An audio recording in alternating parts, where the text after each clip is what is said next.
the UK. On DAB+, on YouTube, on your mobile, and on your side. This is Talk.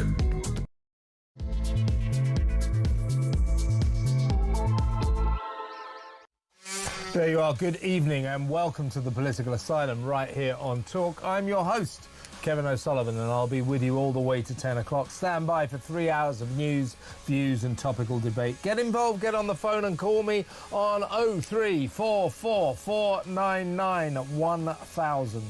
Or you can WhatsApp voice note me on that very same number, and I promise to play your message out. That's 0344 499 1000. It is Thursday, November the 13th. Here's what's coming up. There's a sickness in thoroughly modern, oh so woke Britain, and it's destroying lives. After thousands of vulnerable young girls were systematically sexually abused by gangs of mainly Muslim men because people in power turned a blind eye to avoid accusations of racism or Islamophobia, we learned today that poor little Sarah Sharif could have been saved from her horrific death if only social workers had the courage to look beneath her hijab. A shock report today reveals that the tragic 10-year-old suddenly started turning up for school wearing traditional Islamic women's coverall clothes.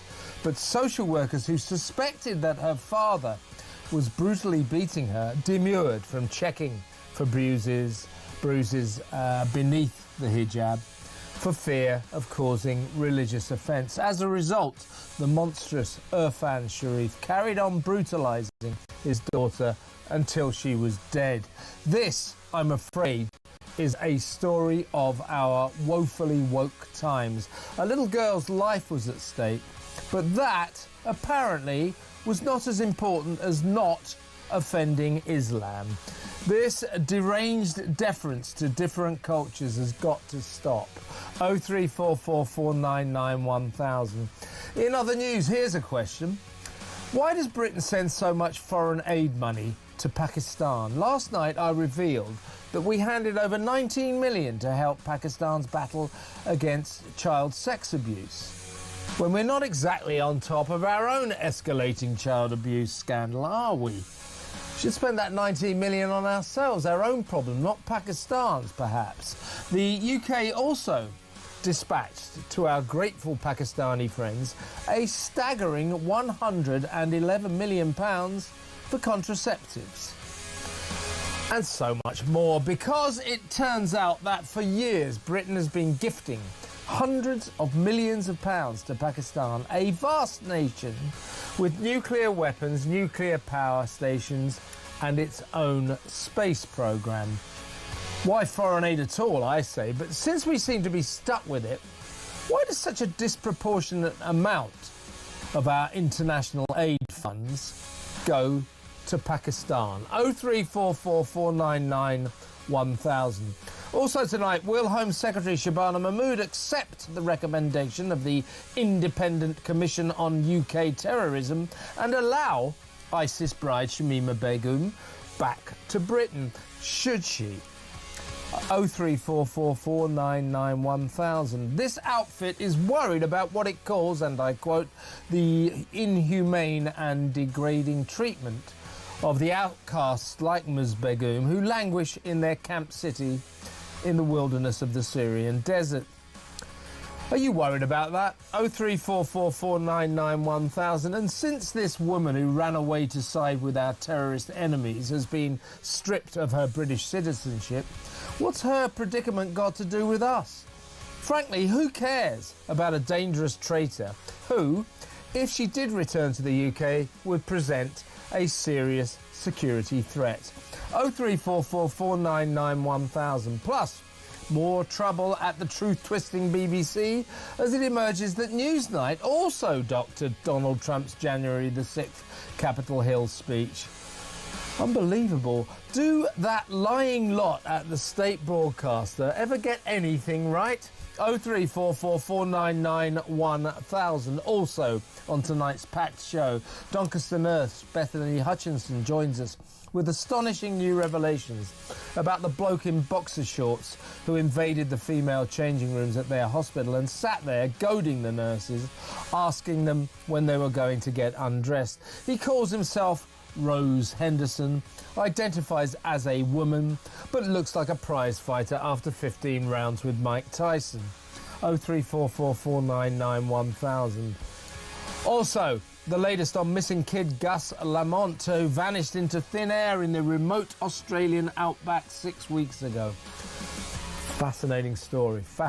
We'll bring you up to date with that later in the show. And finally, royal guru Kinsey Schofield on the extraordinary fallout between Meghan Markle and reality TV's first family, the Kardashians. All that and so much more, so don't go anywhere. Stick with me right here, right now on Talk, the home of free speech and common sense.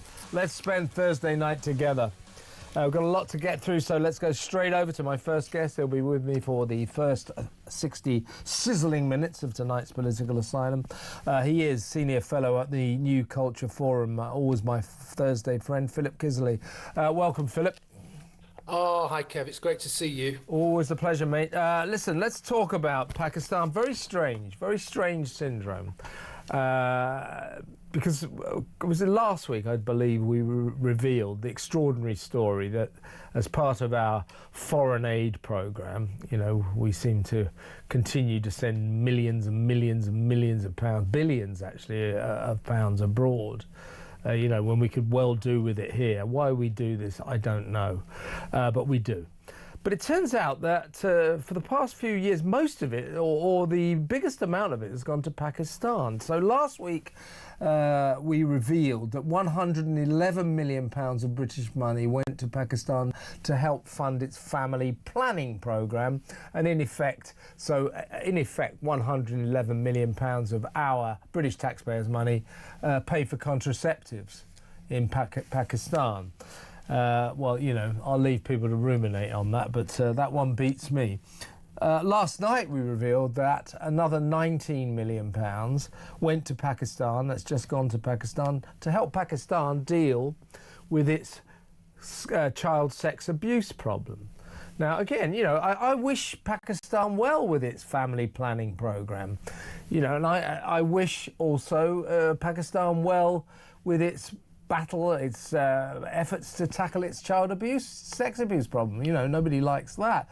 But why are we sending £19 million to Pakistan when we ought to surely be spending that on our own problems? Because we aren't exactly on top of our own escalating child sex abuse problems, are we? So I looked into this, and it turns out that you know, most of our, for the past 3 or 4 years, or it's gone down a little, but traditionally the country that got the most money from Britain in part of our international aid programme was Pakistan. For example, we over the past year, we've handed this Muslim country this is up until 2025. So over the past year, £133 million, with an extra £1.33 million for emergency flood relief. Also, it turns out that we, in 2023, we sort of relatively modest, sent them £69 million, which is down significantly from the sort of world record 2019 amount, bumper gift we sent them that year, of £305 million. £305 million. So often Pakistan is top of the charts in the money that we send abroad, the virtue signalling money that we send abroad. The reason that I'm questioning this is that Pakistan has nuclear weapons, nuclear power stations, and its own rather substantial space program. Why do you think it is that we send so much money to Pakistan? Yeah, I mean, first of all, the irony there is just sickening, isn't it? You know, we're sending money to abused Pakistani children, and it's awful that Pakistani children are being abused. It's terrible, but we have our own children who are being abused as well, and most of those children are being abused by mostly men of Pakistani heritage. I mean, it's appalling to think of that irony, but it's there. This decision to spend so much money is entirely political, of course. It's got nothing to do with the International Development Act that requires that developed countries should gift money and aid to developing nations. As you say, this Pakistan has a space program. It isn't a developing nation in many ways. It doesn't meet all of that criteria. But we have a Pakistani diaspora and we have a Muslim bloc vote, and that is dominating where this money goes from, because this government is terrified of losing that Muslim bloc vote. Now, it absolutely has lost that Muslim bloc vote, because it has Jeremy Corbyn on the one hand, and it has the Green Party on the other, as well as the independent MPs. But that's what it is. This is entirely political. All of that money is going there for entirely political reasons. And what we see now, we're beginning to see our government appeasing this sectarian situation we have in this country. Don't forget, just this week, Iqbal Mohammed, who's the MP for Batley and Dewsbury, tweeted, it was just yesterday or the day before, that he tweeted that he was Muslim, British, and listed his identities. Crucially, he put Muslim first. Okay, so I think there's a problem that he's British second, and that identity, this religious fundamentalism and the sectarianism. Pakistan is the biggest, highest profile Muslim country that you could describe as poor. In other words, it's outside of the Middle East. So I think that says something about it, at least, Kev. Yeah, and on the gov.uk website, which is where the government sort of puts out all of its propaganda and its messages, it says about this £111 million that we sent them for contraceptives for their family planning programme. It says the UK is committed to support Pakistan's plan to manage population growth. Why?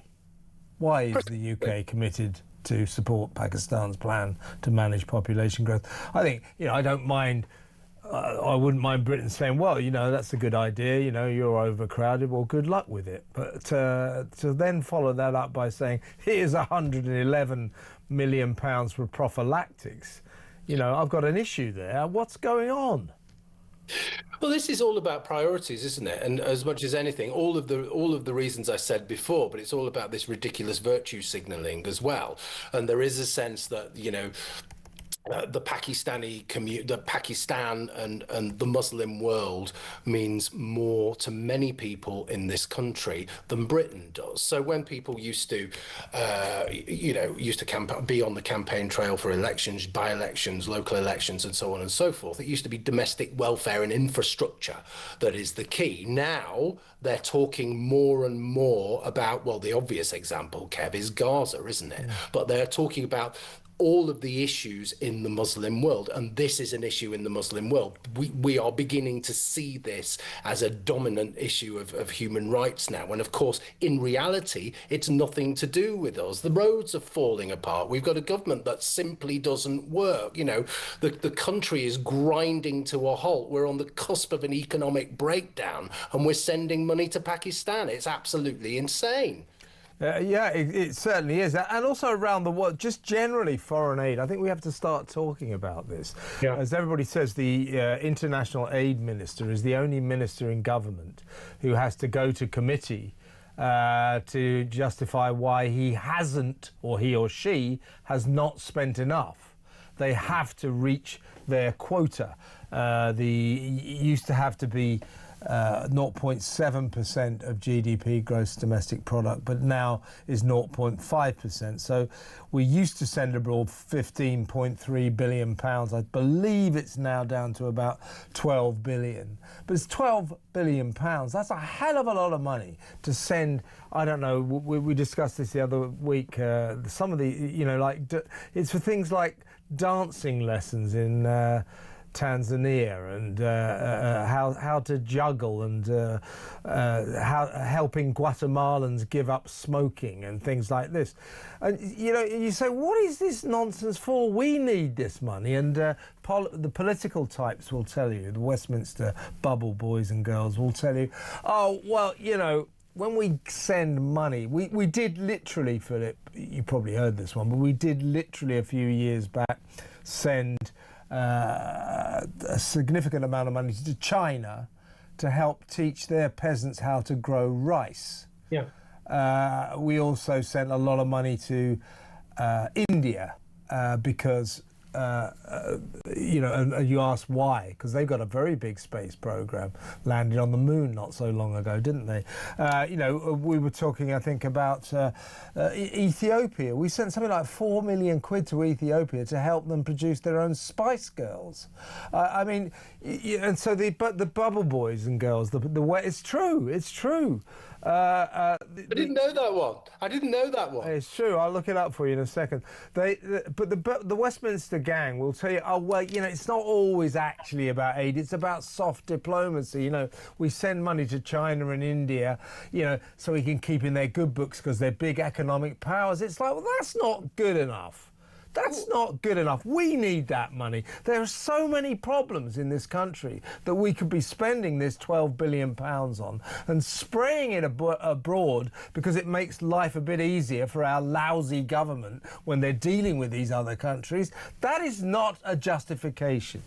It really isn't, and it's so ridiculously paternalistic as well. So all of these people will, on the one hand, they will act as though they're a colonial empire, and on the other hand, they will be demanding reparations and saying how evil our past was. They cannot get out of the mindset. But the real problem is, and I know this because I live in a northern red wall town, and I travel around the country speaking at events and all of that kind of stuff, and I walk through town centres, city centres and small town centres. There is so much poverty out there. There are so many children who are living under the poverty line. We need this money here. It's not only wrong, it's obscene and immoral that we are sending money to one of the most brutal dictatorships in the world, which is China, who have God knows how many million Uyghur Muslims get you in concentration camps and picking cotton in fields. It's a bit like...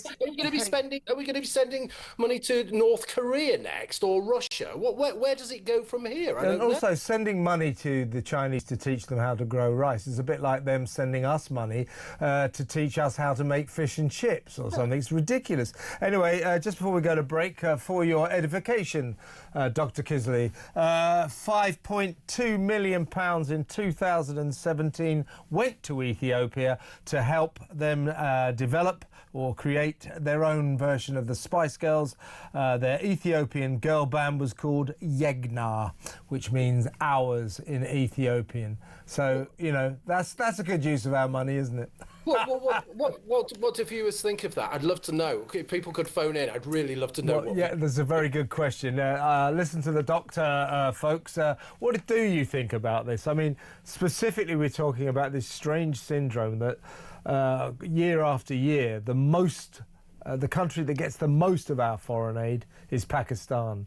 But more to the point, what about? Why do we send £5.2 million? A few years back, admittedly, 2017. The Tories in power then, of course. Why did we send £5.2 million to Ethiopia so they could develop their own Spice Girls called Yegna? Wonder whatever happened to Yegna. I don't see them dominating the international charts. So that's 5.2 million quid down the drain, isn't it? Give us a ring. Let us know what you think. 0344 499 1000. And when we come back, we're going to talk about Shamima Begum, the ISIS bride who certain sections of our society want to welcome back to Britain. Do you want to welcome her back to Britain, this terrorist traitor to this country? 0344 499 1000. That next. Stay tuned.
Big news coming this December. Our talkTV app is moving to the Talk app. You can watch, catch up and listen to all your favourite shows and podcasts anytime, anywhere, all on the Talk app. From Monday, 1st of December, the talkTV app will no longer exist, so don't miss out. So head over to your App Store or Google Play and search Talk now.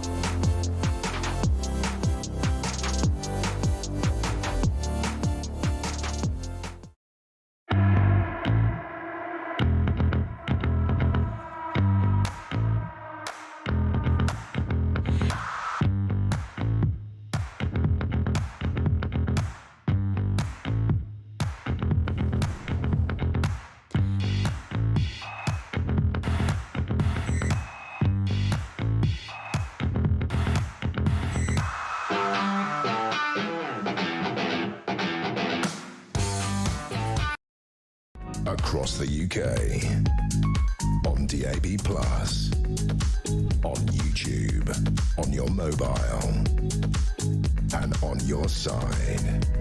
This is Talk. Shamima Begum is that she was only, I think, 15, 16 when she ran away from Britain to join ISIS. Married an ISIS warrior, so she became an ISIS bride, lived in the caliphate out there, was really steeped in what they were up to. Part and parcel of that horror show. She's still stuck out there. She's languishing in a desert camp, a godforsaken desert camp in the middle of the Syrian desert. Now, she can't come back to Britain, principally because she's not a British citizen. Sajid Javid years ago had her citizenship stripped from her, so she's not actually technically a British citizen. But a review, a terrorism review by something called the Independent Commission on UK Terrorism, says that ISIS bride Ms Begum should be returned to Britain. They say that these camps in the Syrian desert, there's quite a few British people there who are not allowed to return, mainly because they're terrorist traitors. These camps are in danger of becoming Britain's Guantanamo. Don't care, and that these people are forced to live, including Shamima, in inhumane and degrading conditions, that their treatment is inhumane and degrading. And they say that leaving Shamima and her pals, her British pals out there, is inconsistent with Britain's international human rights obligation. Now, this recommendation to bring Shamima Begum back to Britain has gone to the Home Secretary, Shabana Mahmood. Now, she's supposed to be hard as nails, tough as old boots. This is a test for her because I say she needs to, in no uncertain terms, reject this recommendation out of hand. Because if this woman, Shamima Begum, comes back, she's a traitor, she's a dangerous traitor, she's a terrorist. She will present a clear and present security threat to this nation. I'm told that if she did come back, obviously she would face trial, but her mere presence would cost at least £1 million a year in security, cost us £1 million a year. And if she lives in inhumane and in inhumane conditions, degrading conditions, here's the deal, Philip. You know, watch my lips. I don't care. Stay where you are. Stay where you are. Nobody cares about you. So I hope Shamima or Shabana Mahmood shares our disdain for this woman. We can't let her back, can we? We can't. I mean, for so many reasons. First of all, though, you know, worrying about the humanitarian conditions of terrorists, and it's always the way, isn't it? They always care about terrorists. They don't care about victims, and they don't care about potential victims, which is what we're talking about here, and which is what we're concerned about. Because when she comes back here, she is a massive security threat, and it's not just her. It's not about her strapping on some kind of nail bomb and going to a concert or whatever, you know, whatever they do. It isn't just about that. It's the fact that she's a symbol. She's a catalyst to mobilize these kind of people, because it will be seen as a victory. It will be seen as a gesture of weakness. And what we're seeing week in, week out, when we were talking, was it last week or the week before, we were talking about Birmingham and those extremists taking to the street and chanting hatred against Jews and hatred against Britain and flying Palestinian flags and all of that kind of thing. There's a trying out aspect of this, isn't there? They're kind of pushing this as far as they could go. And if they have a figurehead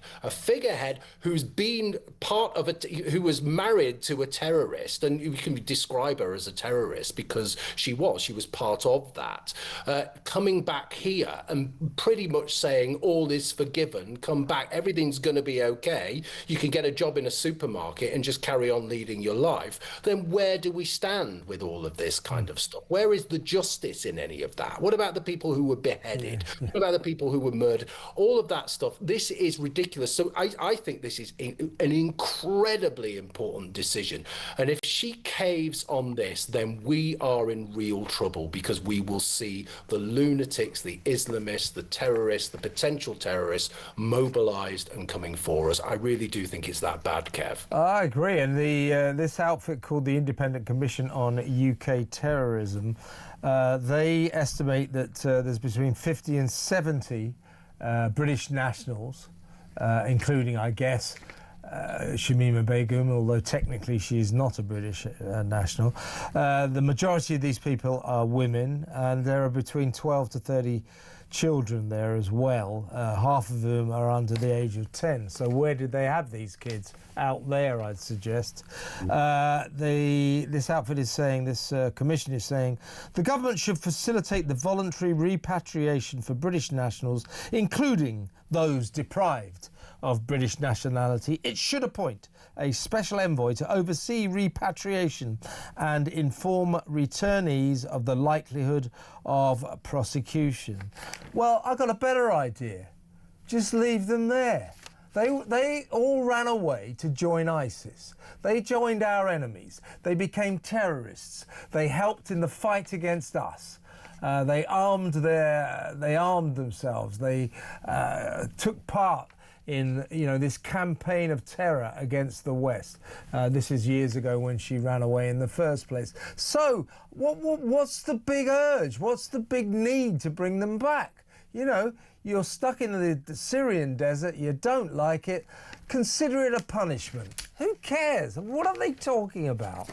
Yeah, because if we don't do that, if we don't keep her there, then she won't be properly punished. This is the whole thing. And we are a ridiculous country. Nobody takes us seriously because we allow this kind of stuff to happen for us. They hate us. These activists, these terrorists, these plotters, they absolutely hate us. And that's not me reading between the lines or looking for inner meanings. They tell us, they absolutely tell us that they want to bring down the West. They hate Britain. They hate us. The extreme. I'm not talking about all Muslims here, Kev, by any stretch of the imagination. I'm talking about extremists. I'm talking about ISIS. I'm talking about Islamism. They say that they want to overtake us. They say that they want to take over. Iqbal Muhammad, again, he was talking in a Your Party rally, wasn't he, the other day? And he was saying, he wants to take over the country. He wants to not just Birmingham, the country in the West. So yeah, they've already managed. They've already done it in Birmingham. Yeah. No, they've taken over Birmingham. They want to get the rest of the country, yeah. Exactly. But listen to what they say. They are giving us a message. It's crystal clear, and we refuse to listen to it. We treat them like infants. They aren't infants. They're very... This is a grown woman now. Admittedly, she was underage when she left, but again, I think that's an irrelevance. Yes. It's what she's done since. Here she is... in an interview in 2021 on Good Morning Britain. Now, this is an artful woman. She's a crafty character who all of a sudden stopped wearing the burqa, suddenly started appearing in Western clothes and baseball caps to seem more palatable to us. Here she is talking to GMB. I am asking the British people to forgive me because I made a mistake at a very young age. You know, most young people don't know what they want to do with their lives, and they are very confused, and they can easily fall into things like this. And I know it's very hard for the British people to try and forgive me, because, you know, they've lived in fear of ISIS. They've lost loved ones because of ISIS, but I also have lived in fear of ISIS, and I also have lost loved ones because of ISIS. Honestly, the only crime I think I committed was being dumb enough to come to ISIS, and even that can be refuted because I was 15 when I came, and you can't, you know, judge a 15-year-old for making a mistake. Yeah, we can. And she is a schemer. She is a schemer. There's no doubt about it. And, you know, it's a shame she was 15 when she went, but she went on to marry an ISIS warrior, gave these chilling interviews before that one, when she was still wearing the burqa, but, you know, not really affected by walking every day past waste paper bins full of beheaded heads, seeing people thrown off car parks because they were gay. She didn't seem to be bothered about any of that. Married an ISIS warrior, had 4 children, they all died. She's now stuck in the desert, and long may she remain there as far as I'm concerned. Let me know what you think, folks. 0344 499 1000. We do not forgive you, Miss Begum. When we come back, let's talk about the psychodrama in Downing Street as various ministers line up to defenestrate Keir Starmer from number 10. I mean, you know, I'd wish them well, except for if we get rid of Starmer, things could get even worse. Fancy Ed Miliband? Because he's the most likely successor, or even worse, well, actually not quite as worse, Angela Rayner. These are the people waiting in the wings, folks. So if you thought it was bad now, you ain't seen nothing yet. Careful what you wish for. Although I can't bear the idea of saying I'd like Keir Starmer to stay. I don't want him to stay, but the replacements, oh my God. Let me know what you think about that. 0344 499 1000. We'll talk about that after this break.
Across the UK, on DAB+, on YouTube, on your mobile, and on your side.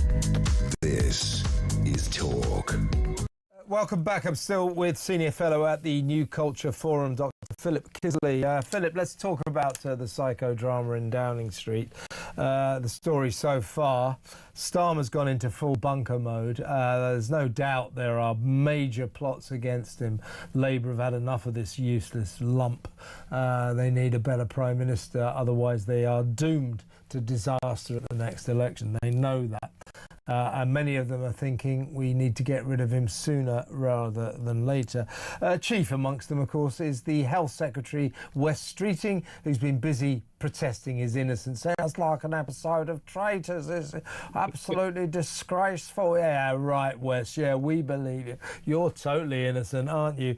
But Wes Streeting is regarded in some ways to be not much more than a stalking horse. What this is about, in terms of Labour's internal conflict, is that the left wing of the party don't think that Keir Starmer's left wing enough. And therefore, if they do manage to defenestrate him, waiting in the wings, horror of horror, is or are Ed Miliband, the most popular cabinet minister by a country mile among the Labour rank and file and by the left-wing backbench MPs, and the most popular Arena. So you can double act if you're not careful running the country. Well, look, in the middle of all this, there's been a huge row about Morgan McSweeney, the Chief of Staff in Downing Street, who is said to be the briefer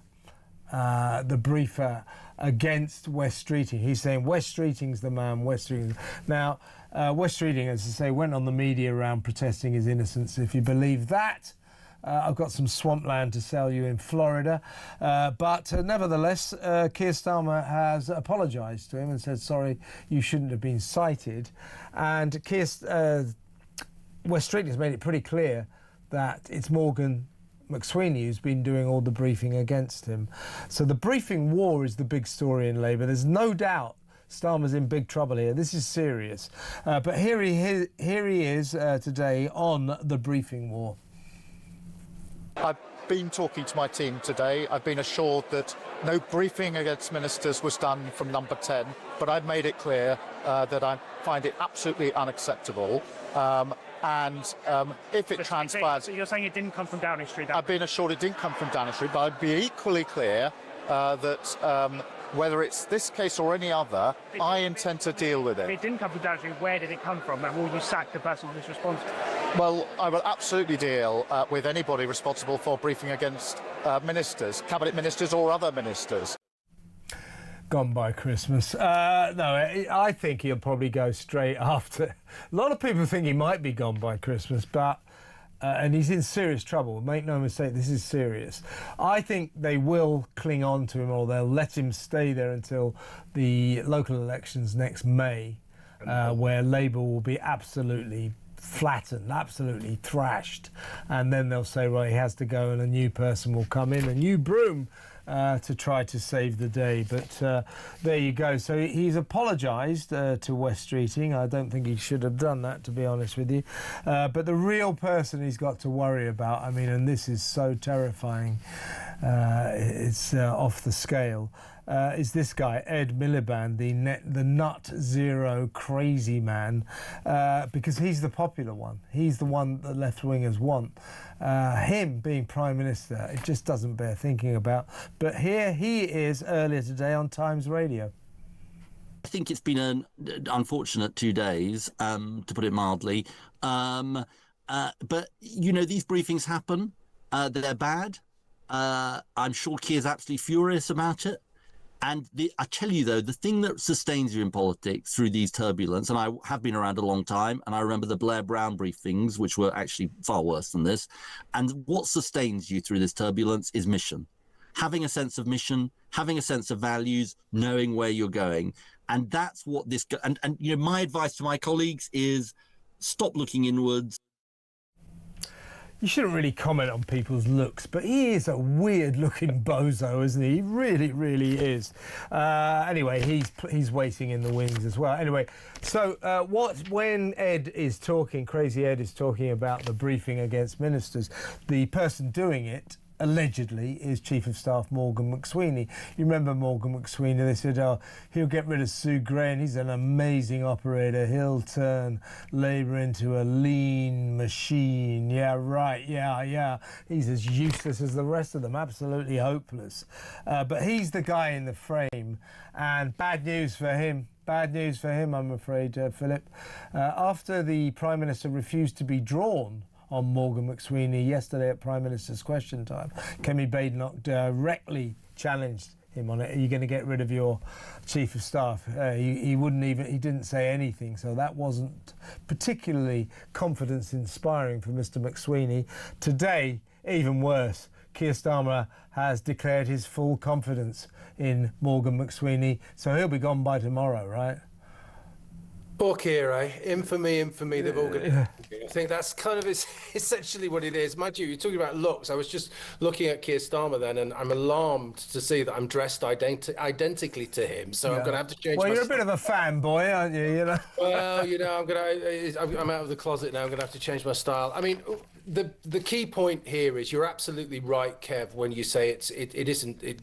West Streeting isn't the person to worry about. It's the far left, because there was polling out today that showed Labour not only behind the Conservatives and obviously way behind Reform, but also, and this is the key thing, Kev, behind the Green Party as well. Now that's extraordinary, okay? That's absolutely extraordinary. So the Labour Party are looking at all of those votes, looking at all those far left, extremist, loony left votes, and thinking we need them back. We need to get rid of Keir Starmer because all of those people have just defected to the Green Party and defected to Jeremy Corbyn's clown party as well.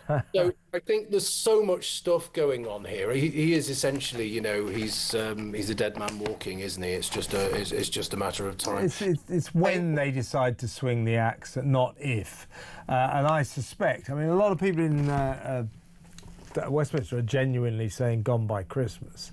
But I think that would be, well, perhaps you might say a characteristically wrong move by Labour, because you might as well wait till the local elections, when Labour will get an utter shellacking. You know, they'll be thrashed all over the country. Then it makes sense to say, this leader isn't working, new broom, here's a new leader. Blame Starmer for that. If you get a leader in, say by Christmas or early next year, and Labour will still inevitably get a thrashing at the local elections in May, then that new leader takes the blame and is tarnished. So the wise political thing to do would be to wait until the annihilation of the local elections next May. But with Labour, I mean, when I say wise political thing to do, knowing Labour, they won't do it. You know, they're not known for their wisdom, are they?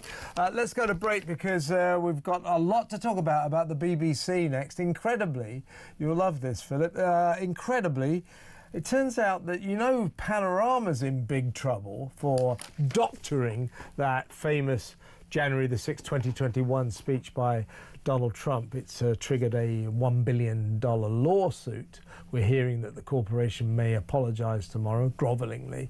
Turns out Newsnight did it as well, that other BBC programme. As I said in my monologue, do those lying truth twisters at the state broadcaster ever get anything right? That next, stay tuned.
Big news coming this December. Our talkTV app is moving to the Talk app.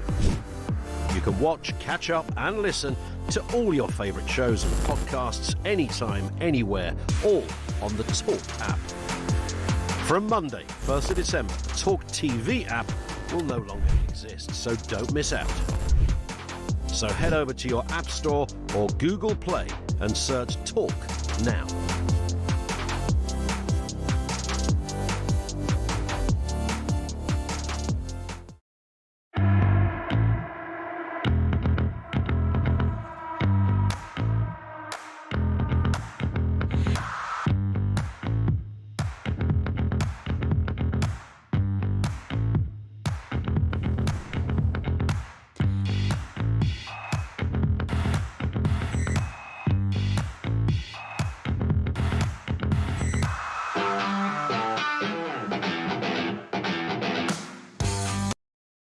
Across the UK, on DAB+, on YouTube, on your mobile, and on your side. This is Talk. After the 8 o'clock news, we'll be talking to one of the Doncaster nurses, the brave nurses who are suing their local health authority for allowing men into their safe female spaces, into their changing rooms. It's one of these gender rows, and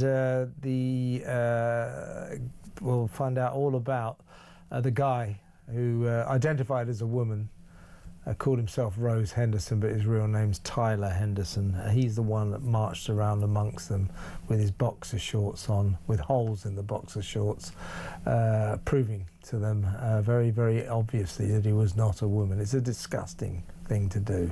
We'll talk about that in just a little while. But first, back to Senior Fellow at the New Culture Forum, Dr. Philip Kisley. Philip, the BBC, tomorrow is D-Day for the BBC, because Donald Trump has demanded a grovelling apology, and but they sure as hell should give him that apology, because he deserves it. Of course, back in last October, so not the one just gone, but just before the presidential election, so October 24, Panorama ran a documentary called Trump Second Chance. Everybody knows about this story now. And they doctored together, or they doctored his speech that he gave to the crowd because he was moaning, "Oh, Joe Biden stole the election from me, I should have won, blah, blah, blah." The crowd, the mob, were angry, and they subsequently stormed Capitol Hill. Donald Trump actually made a speech telling them to all calm down. But Panorama docked together two bits of the speech 54 minutes apart to make it look as if he'd sort of caused the insurrection and told the mob to run up, storm Capitol Hill, fight, fight, fight. Well, he'd done nothing of the sort. So it's an egregious defamation. It's an egregious libel. The president has given notice. He's going to sue the BBC for $1 billion. And the first thing he demands from them by tomorrow is a grovelling apology. So far, they've failed to do that. So D-Day is tomorrow. If they don't apologise, he'll carry on with this lawsuit. But I think even if they do, he'll carry on with it.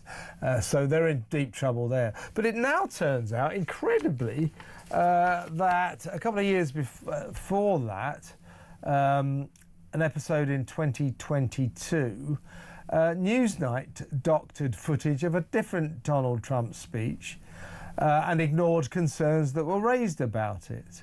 The edit was similar to a version aired on a Panorama documentary that was broadcast last year. So they've done it again. They've done it again. Apparently much closer together, not 54 minutes. But they've doctored it and not made that clear to the audience. That's Newsnight. So Yes. I'm beginning to sort of think. Meanwhile, by the way, I forgot to mention they've had to apologise to Rupert Lowe, the independent MP for Great Yarmouth, for not giving him enough time to respond to a story that they wrote on their website about how he'd handled £600,000 that he'd raised for his independent rape gang inquiry. In fact, he was perfectly legitimate. He hadn't done anything wrong. They said, oh, they were going to imply, oh, what's he done with all this money? They didn't give him time to respond. So they've just had to apologise for him for that. And you're beginning to sort of wonder if this bunch of truth twisters, these liars at the state broadcaster, ever do anything right. This is getting ridiculous. It is, and the people who are defending the BBC, and there are lots of them, not just the people who work for the BBC, but there are so many people defending the BBC, and they're saying, oh, it's just one instance, it's not the BBC. The BBC is the envy of the world, really. I don't think it is.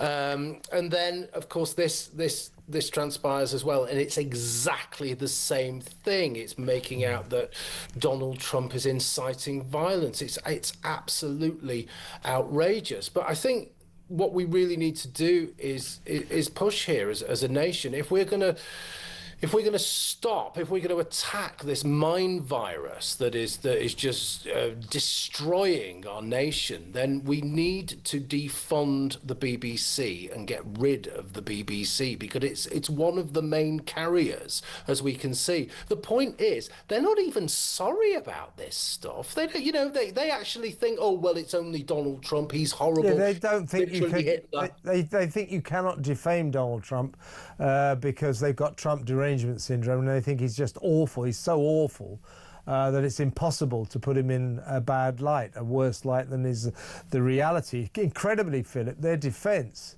so far we understand that their lawyers are preparing a defence to say that by making it look as if Donald Trump called for insurrection and a violent assault on Capitol Hill, which he didn't, by making it look like that, they're saying that did not materially damage him.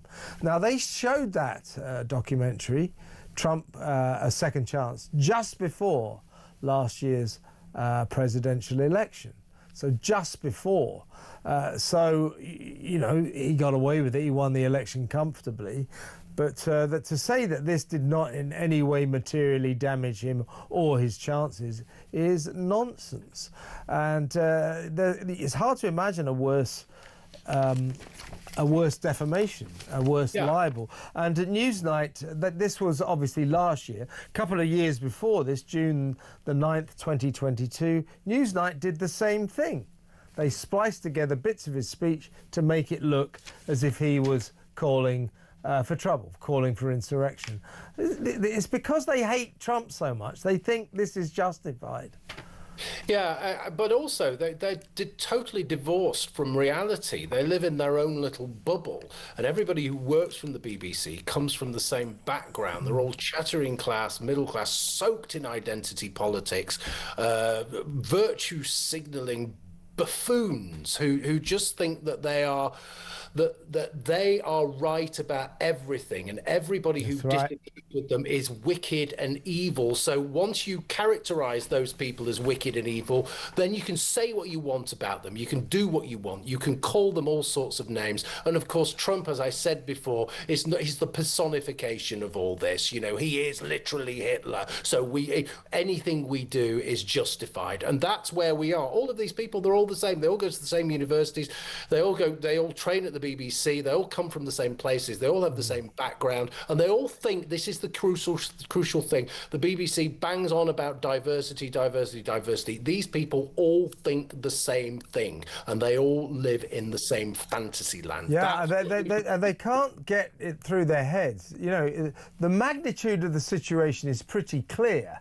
The Director General and the head of news have had to resign over this. And at the BBC and at The Guardian and all the left-wing enclaves of this fabulous country of ours, they're basically going, oh, come on, what's the fuss? Come on, this is a lot of fuss about nothing. Well, if it's about nothing, how come the Director General, the boss of the entire organisation, and the head of news have had to resign? Honestly, they are deluded, they're in denial, and they better issue one hell of a grovelling apology tomorrow, otherwise they're in deep trouble. They probably are anyway. Philip, fantastic to talk to you as always. Philip Kisley there, senior fellow at the New Cultural Forum.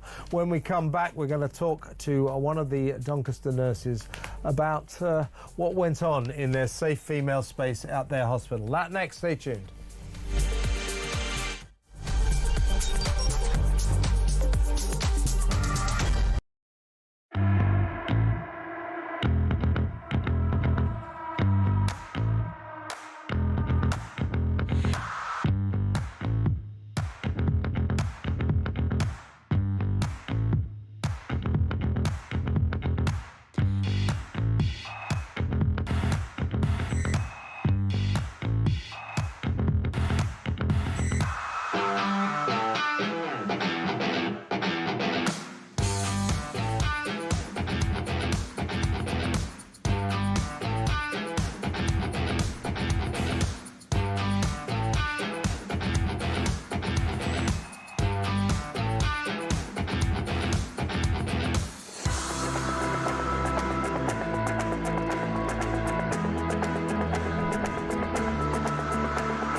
across the UK. On DAB+, on YouTube, on your mobile, and on your side. This is Talk.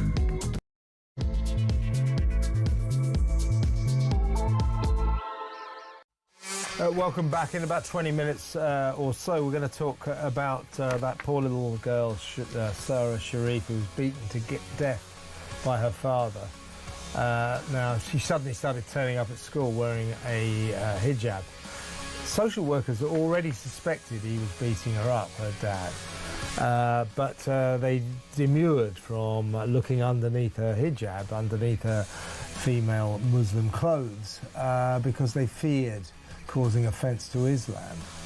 So in other words, their fear that they might be judged to be racist or Islamophobic took priority over the welfare of a little girl, over the life of a little girl, because she went on to be beaten to death by her evil father. I mean, that is mad. That is a snapshot of thoroughly modern mad Britain. We'll talk about that in just a little while. Now, you may have seen over the, well, it must be dragging on now, at least a year or something, maybe more. Yes, goes back to 2023. 8 brave nurses up in Doncaster and Darlington. They worked at the Darlington Memorial Hospital. And they were outraged when a bloke who called himself Rose Henderson, his real name's Tyler Henderson, started using their safe female space, their women's changing rooms. Apparently he paraded himself around, he sort of taunted them, goaded them, paraded around in his boxer shorts with holes in that proved very much that while he identified as a woman, he certainly was not a woman. They are suing the County Durham and Darlington NHS Foundation Trust to say that you know, their rights were essentially breached by this, and that this should not be allowed, that you cannot have biological males parading around in female spaces, safe spaces. Well, one of them, she's been on our show before, so a warm welcome back to Bethany Hutchinson. Welcome, Bethany. Thanks, Kevin. Thank you for having us. Good to have you on the show. Well, listen, let's talk a little bit. Well, look, first of all, just for the viewers and the listeners, explain exactly what your case is all about. Yes, so this has been a long process. It all began in 2023, the summer of 2023, when a number of colleagues raised concerns about an individual that was self-identifying as a woman and accessing the female changing room. So we had raised this concern with management, and essentially we were told that we needed to be educated, compromise, broaden our mindset, and that there was nothing that the Trust could do because of the inclusiveness and this transitioning in the workplace policy that allowed for men to identify as women and access female changing spaces. What is the state of play now? What is it you're trying to achieve with the NHS Trust there? Yeah, so we want a change of policy. We've just been through an employment tribunal, so we're now just in the process of waiting on the ruling for that. So it will probably be in 2026, early 2026, when we'll hear from the judge about the ruling. But really, we just want systemic change across the NHS, actually. We just want the policy to be changed and that women have safe spaces in the NHS to get changed, and privacy and dignity to get changed. Absolutely. So you're saying, your case is, would it be all right with you, NHS, and the Darlington NHS Foundation Trust, would it be all right with you if we women could have our own changing rooms? Would that be okay? That's your case. And they're fighting that? They're fighting that? Absolutely, yes. Yeah. So it's not outrageous. okay with them? Sorry, it's just ridiculous, isn't it? Yeah, it is. It is ridiculous. Well, let's talk, talking of ridiculous, let's talk about the man at the centre of this saga. He calls himself Rose Henderson, but his name's Tyler Henderson. Now, as I understand it, that he would come into your safe space, parade around in boxer shorts with holes in them, So it was perfectly evident to you that while he identified as a woman, he very much was not a woman. And I've heard stories that he kind of goaded you, or you're going to get undressed and things like that. And we're finding out now, and this is, it just gets more and more bizarre, to be honest with you, that while he was demanding the right to say, I'm a woman, I want to use the women's changing rooms, he was busy away from the hospital trying to get his girlfriend pregnant. This is absurd, isn't it? Yeah, it is absolutely absurd, and it's a safeguarding risk, and it's being totally ignored. And when this all first started happening, you went to the bosses and said, could you stop him coming in? What was their response? Their response was that we had to get with the program, essentially, and that we had to be inclusive and broaden our mindset, and that Rose is a woman. Well, we're just, sorry to interrupt there, Bethany, but we're just looking at quotes, Rose, close quotes. It would take a bit of a stretch to say that is a woman. As I said in my monologue earlier, he looks like a sort of prize fighter who's just been 15 rounds with Mike Tyson. I mean, a big guy as well, very much a guy, isn't he? That must have been really threatening to you as he paraded around in your dressing room. Yeah, I think it was extremely frightening for a number of women. We have international nurses who culturally, don't want to be undressed in front of anybody other than their husband, and they were starting to wear clothes underneath their uniform. We had women who were saying that this person was staring at their chest when they were undressing. I think Karen Danson has been on your show and explained that she is a survivor of childhood sexual abuse. Right, yeah. Yeah, and this individual had pestered her in the changing room, asking when she was going to get undressed, which induced a panic attack for Karen. And it's just so inappropriate. It's outrageous and unbelievable, really. And is this guy, Tyler Henderson, Rose Henderson, still working at the hospital? As far as I'm aware, yes.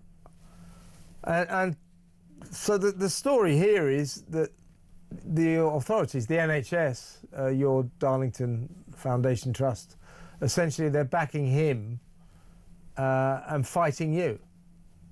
Yes. So the women that raised the concerns were then removed from the female changing room and were put in a converted manager's office, which was completely inadequate. There were not enough lockers provided, and initially there were no lockers.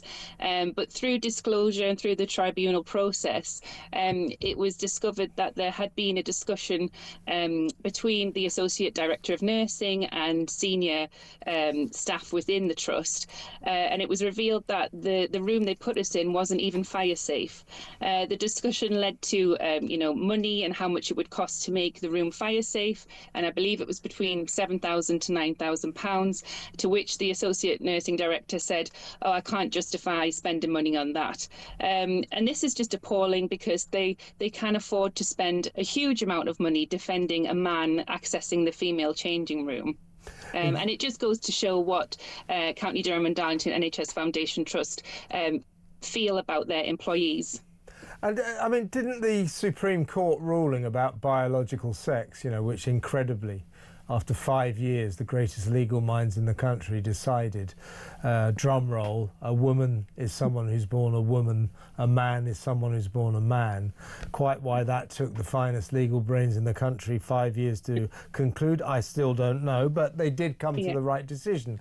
Has that not affected your case? Are you not able to say, well, look, the Supreme Court said biological women are biological women. You can't let a biological man into our safe female space. Has it not affected your case? I mean, that's something that we have stated within our case, but I believe the argument is that, that the trusts were doing what they thought was the right thing on the advice that was provided, which was probably mostly from Stonewall. Yeah. And I mean, you said earlier, Bethany, that when you first raised your concerns, or your alarm, really, more than concerns, weren't they? You were told, well, you need to be educated, you need to be taught about, you know, inclusivity. What did they mean by that? What would your education on that topic have entailed? Well, I think, I mean, essentially it meant get with the programme, but there was suggestion of the transgender colleague educating us on transgender ideology and why men should be allowed to self-identify into female spaces. And I mean, what do you feel about all this? I mean, isn't this is just nonsense, isn't it? Absolutely. I mean, it's so offensive, and it just goes to show that the way they feel about women, we're right at the bottom of the pile when it comes to rights and dignity and respect. Yeah, and I mean, to sort of widen the remit of this discussion, and I very much appreciate you coming on, by the way. I mean, the NHS is one of these behemoth organisations that seems to be having a lot of trouble adjusting to the Supreme Court's ruling, which should have changed the dial on all of these issues. But the NHS is one of the big organisations that seems to have sort of, dug its heels in and wants to stick to this kind of mad wokery that, frankly, put women at risk. They want to stick to it, yeah? Yeah, they do. Yeah, and it's systemic. It's throughout the NHS. I believe there are transitioning in the workplace policies throughout which are unlawful and need to be removed. And are they still producing, pamphlets about motherhood, talking about pregnant people and people with cervixes and people who menstruate, as opposed to using that dreaded word women or females? Are they still doing that? I mean, I haven't seen any personally, but I have seen on social media and things. It's been floating about, hasn't it? So, totally inappropriate. Absolutely. And have you and your 7 friends, your 7 colleagues, are you being regarded as, or have you been treated as troublemakers? Absolutely, yes. Oh, I mean, the part of the tribunal was about how to discipline us. How can we get these women reprimanded? And obviously we've been reported to the Nursing and Midwifery Council, which is our regulatory body. So that's the next stage of things, really.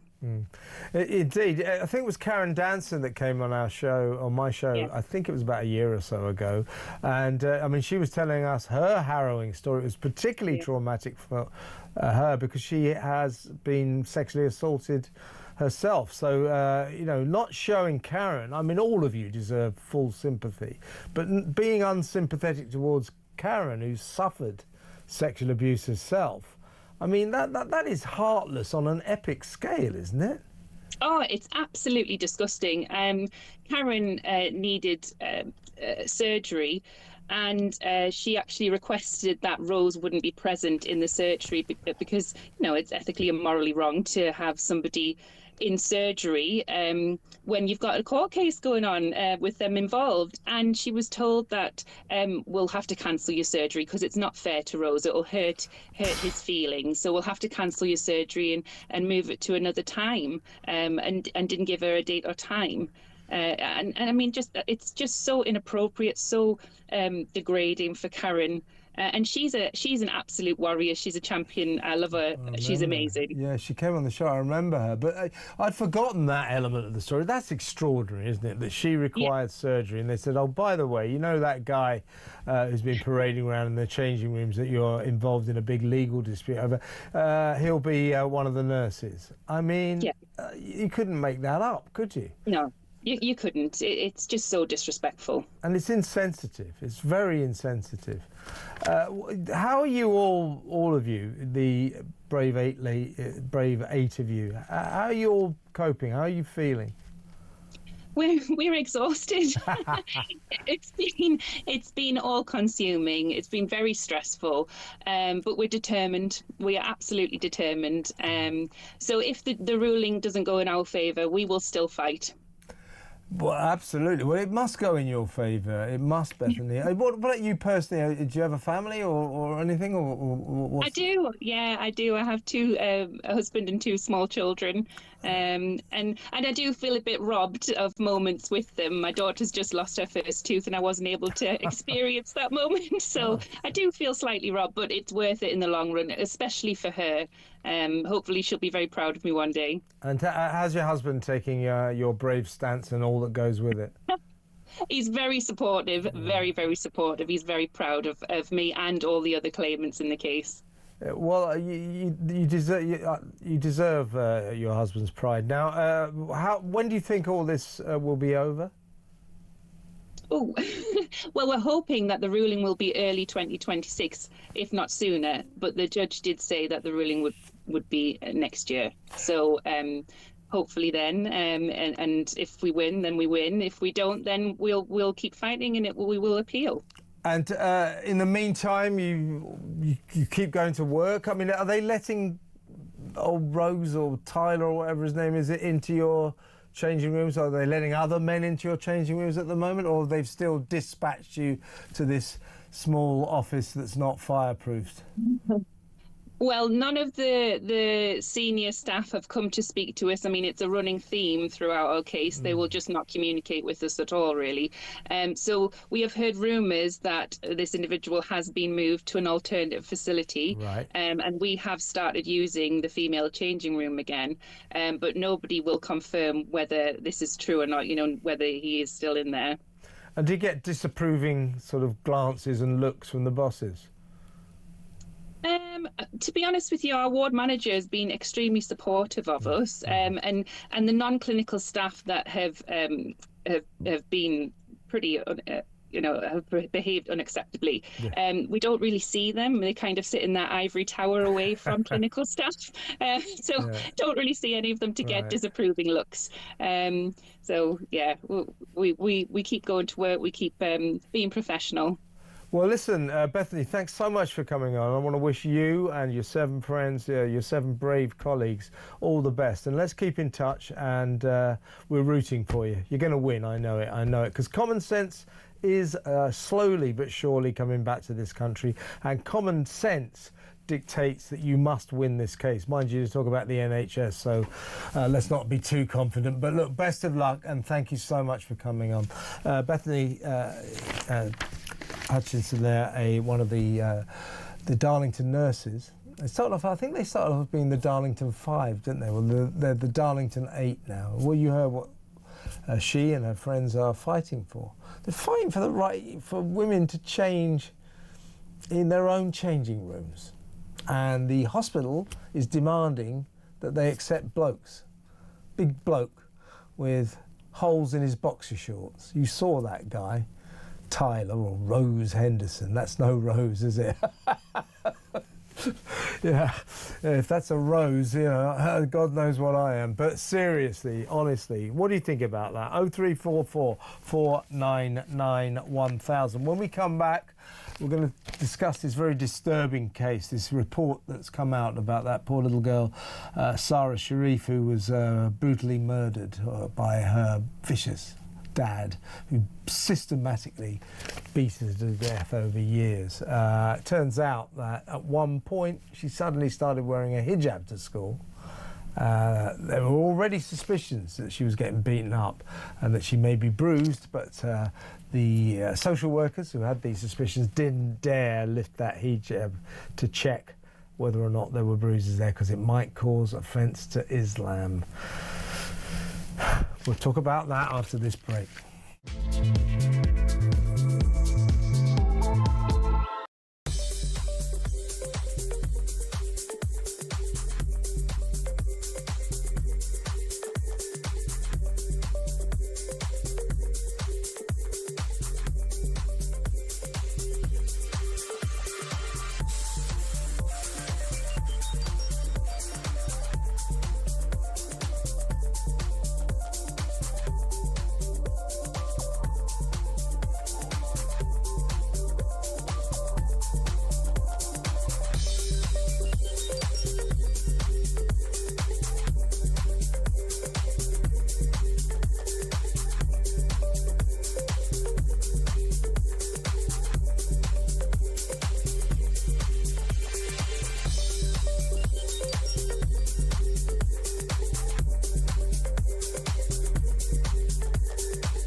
Big news coming this December. Our talkTV app is moving to the Talk app.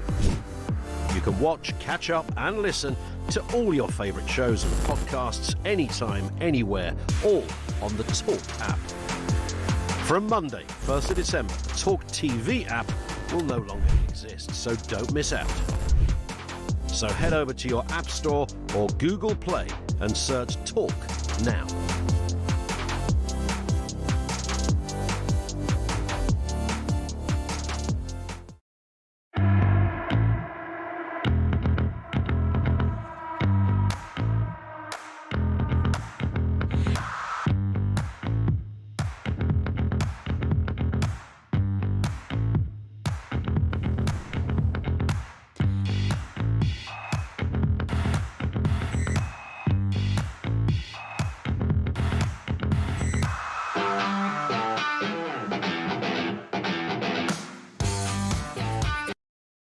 Across the UK, on DAB+, on YouTube, on your mobile, and on your side. This is Talk. Welcome back. Let's talk about poor little Sarah Sharif. She is the 10-year-old, or was the 10-year-old, who was tortured to death by her brutal father. This guy, Irfan Sharif, he had a long history of domestic violence, attacking women and children. So he was homeschooling little Sarah, and there were fears, because of his background and his history, that she could be being beaten because neighbours had heard screams and everything. Now this poor little kid, who died in August 2023, she had suffered, it was discovered, 100 injuries, tied up she was, hooded in a plastic bag, secured with parcel tape around her head, before being battered with a cricket bat, metal pole and a rolling pin, strangled until her neck broke and burnt with an iron, and also bitten. Then she died. Now, because of this guy, Irfan Sharif's history of violence, children and women, they were being monitored. So social workers were turning up at the house. Now, all of a sudden, they turned up, and this little girl, Sarah Sharif, was suddenly dressed in a hijab, full sort of Muslim female attire. Nobody else in the family, no other women in the family, wore hijabs or burqas or anything like that. The social workers neglected, fearing, they thought she was getting beaten, so they needed to check for bruising. But because she was wearing a hijab, they didn't want to look under the hijab, to look for bruises, because they thought they might cause offence to Islam. So their fears about being thought to be disrespectful to Islam, perhaps Islamophobic, for them took priority over the welfare, even the life of a little girl. It's just unbelievable. This has all come out in a new safeguarding report which has been issued today. It's an extraordinary story. It's a story of our times, isn't it? It reminds me of the rape gang scourge, the rape gang scandal that so many people in authorities, social workers, teachers, coppers, local politicians turned a blind eye to the fact that thousands of girls were getting tortured and raped, drugged, caged, treated like animals. Turned a blind eye to this. Vulnerable young white girls mostly. They think maybe as many as 250,000 around the country. They turned a blind eye to it because most of the perpetrators were Muslim men of Pakistani origin, so they didn't want to be accused of Islamophobia or racism. Same old syndrome. Here we have it again. Unbelievable. And a little girl died. Let's talk to the Chief Executive of Freedom from Abuse, Marilyn Hawes. Welcome, Marilyn.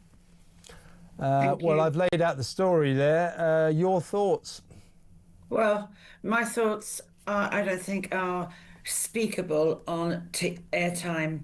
I mean, this morning I was called by another media station. I was just getting in the car in a happy mood, sunny day. I immediately became absolutely enraged, and I have felt a mixture of emotions all day between outrage and utter sadness. This dear, sweetheart little girl, because people are so engrossed in, oh, are we being racist? You know, she was offered on the altar of racism as a sacrifice.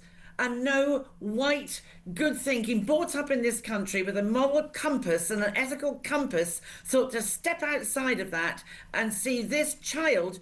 She wasn't just being killed, she was tortured, utterly tortured. Now, I don't blame the school because the school made the complaints.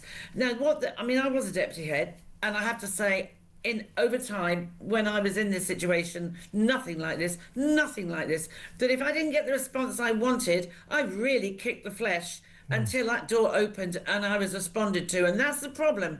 So many, all social workers now are working remotely. And this job is so intense, it's so overloaded. You're newly qualified. You need the mentoring and the oversight of senior social workers. And as for that idiot, I'm sorry, I'm so angry, Kevin, I'm so angry.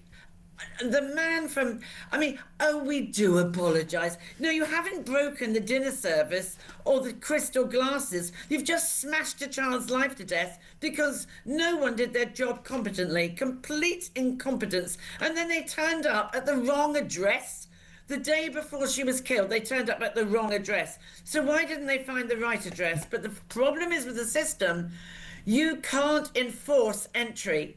So you can go down, you can't kick a door in, you can't enforce entry. That needs to change. Homeschooling needs to have a register because that's where abusive parents, not all, but I know some excellent homeschooling, but nonetheless, that's where they hide. And as you rightly say, why didn't someone just look under the hijab and say, hang on a minute, because the school had reported bruises and all of that. Because the kid was taken out of school, wasn't it, and then homeschooled. Exactly. But the real sort of telling moment was all of a sudden, with no history of wearing hijab or Muslim female clothes, suddenly Sarah started turning up for school wearing all of these. Yes. This was when there were suspicions that she could be being beaten, but nobody, especially the social workers, dared to look at... The school did complain. They complained and they told social services, and I get these all the time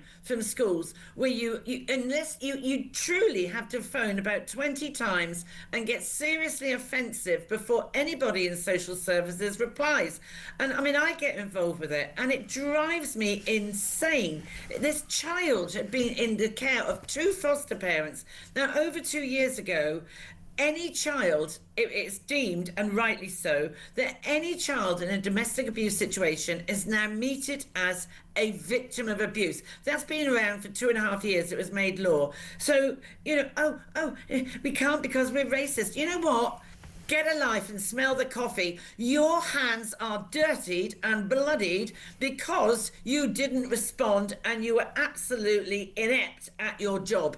And and what are they going to do now? Oh, we're sorry. So that means, does everybody now stay in post? Does the person in charge of the council resign because he jolly well needs to? Well, I'll tell you, there also should be a change of policy. If a child is suspected of being the victim of violent abuse by parents or whoever, and they're wearing a hijab, the policy should be, never mind that sacred religious costume, remove it, check for bruises. No more, let's not offend Islam. It's extraordinary. What do you make also, Marilyn, of the fact that the reviewers concluded that no one should face the sack, as Sarah's death was not caused by, and I quote, one specific malfunction within the safeguarding system. They said instead the blame for these killings lies with the perpetrators. Well, of course it does. But the people who are supposed to protect her, people should be sacked for this, right? heads need to roll. And honestly, I hadn't read that bit. I didn't know that, Yeah. Kevin. That's made me even more angry now, because of course it's always down to the perpetrator every single time Yeah. it is. But a child hasn't got. She was 10 years old. What was she going to do to defend herself? I mean, what could she do? And those children, I despair. Well, also, here's another point. I mean, this has been covered before, Marilyn, but how did the system manage to put this girl into the care of her father, who was a long-term domestic violent perpetrator? He was put on a domestic violence perpetrator program in 2016, and he admitted to extensive and wide-ranging domestic abuse of both women and children, and yet they let this kid go back into his care. What is that about? There's loads of people who need to be fired, aren't there? Because, Kevin, you're dealing with a load of... I'm sorry, I don't like to see lefty, righties, whatever. You're dealing with a bunch of do-gooders who think that people will change. These people don't change. They absolutely don't change. I mean, I've dealt with abusive people for 23 years. I was in an abusive relationship. They do not change. And it's time these people grew a spine and actually smelt the coffee and understood the nature of the people that they are dealing with, instead of thinking, oh, you know, they've said sorry, you know. But as for the leader of the council, you see, this is it. Anyone that touched this case should now be sacked, because you did not protect that child. There were plenty of opportunities, and in the NHS, to protect her. And this beautiful, beautiful child has been tortured to abuse. And also culpable are the neighbours. You cannot tell me you're living in terraced houses and you can't hear the screaming of a child who's being beaten by a cricket bat, burnt with an iron and suffocated with plastic bags, hasn't heard a child scream. You can ring the police anonymously, and that is no excuse that they were frightened of being called racist. I couldn't give a damn what I was being accused of. A child's life has ended because you didn't have the spine to speak up. And yes, I'm angry. I'm so angry. I can tell that, Marilyn. I can tell that. I mean, just to complete the story, if you like, following poor little Sarah's death in 2023, her 43-year-old father, Irfan, and his partner, her stepmother, Beinash Betul, she's 30. They went on the run to his native Pakistan. He thought he'd got away with it. He phoned 999 to confess the killing and then headed for Pakistan. But he was captured there and extradited and brought back to face trial at the Old Bailey, and they're both doing life now. But lots of other people... This girl, it's quite clear from this that this poor little girl, if the authorities had their wits about them, could have been saved. First of all, she should never have been put in this guy's charge. And secondly, the social workers should have had the guts to lift her hijab up and check whether or not she'd been bruised. So, but also, Kevin, the school had seen the bruises, whether they lifted up the hijab or not. They had reported the bruises. There's no excuse. But the system has to change, where, all right, they went to the wrong address. That's incompetence. Yeah. But even if you go to the right address, the parents do not have to let you in. You cannot kick the door in and just go, we're coming in to see your child. You can't do that. That law has to change. And also we need to get... Children who are being homeschooled should be on a register. I know loads of people, as I said, that are brilliant homeschoolers, but it is where people run to hide away from authorities, because there isn't a register. But there's no excuse here. There's no excuse. I mean, from top down, across and down, you know, everyone around this child has failed. Has anything moved on from Victoria Colombo? Very little. Very little. How long ago was that? 20 years ago? And still we are having these cases because of the unprofessionalism, the lack of commitment and dedication from those services that are there for the children. And yet again, and we never stop hearing this, because the system is broken. We're looking at the pictures of this little girl, and it's just heartbreaking to see. Marilyn, listen, thank you very much for joining us, and I absolutely understand your rage. Marilyn Hawes, Chief Executive of Freedom from Abuse, she's right to be annoyed, isn't she? That's extraordinary, extraordinary. Now, moving on, breaking news. The BBC has now apologised to Donald Trump over the editing of a speech which appeared on Panorama in 2024, adding that it was an error of judgment. And the programme will, and they say, not be broadcast again in this form on any BBC platforms. Well, I haven't got the rest of the apology, but that doesn't sound very much. I mean, error of judgment is the problem. It wasn't an error of judgment. It was a deliberate move to twist the truth about Donald Trump. It wasn't an error of judgment. It was a deliberate twisting of the truth, a deliberate doctoring. I would say that Donald Trump, I don't know what the rest of the statement is, I'll try to get it. But from what I can see, that is not going to placate the president at all, I would suggest. But I don't know. That's all that's been released so far. But they have apologised. He gave them a deadline of tomorrow, Friday. But we have to know what the rest of the apology says. But using that phrase, error of judgment, that's not good enough. And also, I suppose will not be broadcast again in this form on any BBC platforms. Well, that's kind of a given, isn't it? One would hope not under the circumstances. It's bad enough to libel him. Don't repeat the libel. Let's go to break. And when we come back, we're going to talk about that little missing boy, 4-year-old Gus Lamont, who now went missing 6 weeks ago in the remote outback of Australia. And there's all sorts of new theories swirling around about exactly what happened to him. We'll talk about that next. Stay tuned.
Across the UK, on DAB+, on YouTube, on your mobile, and on your side.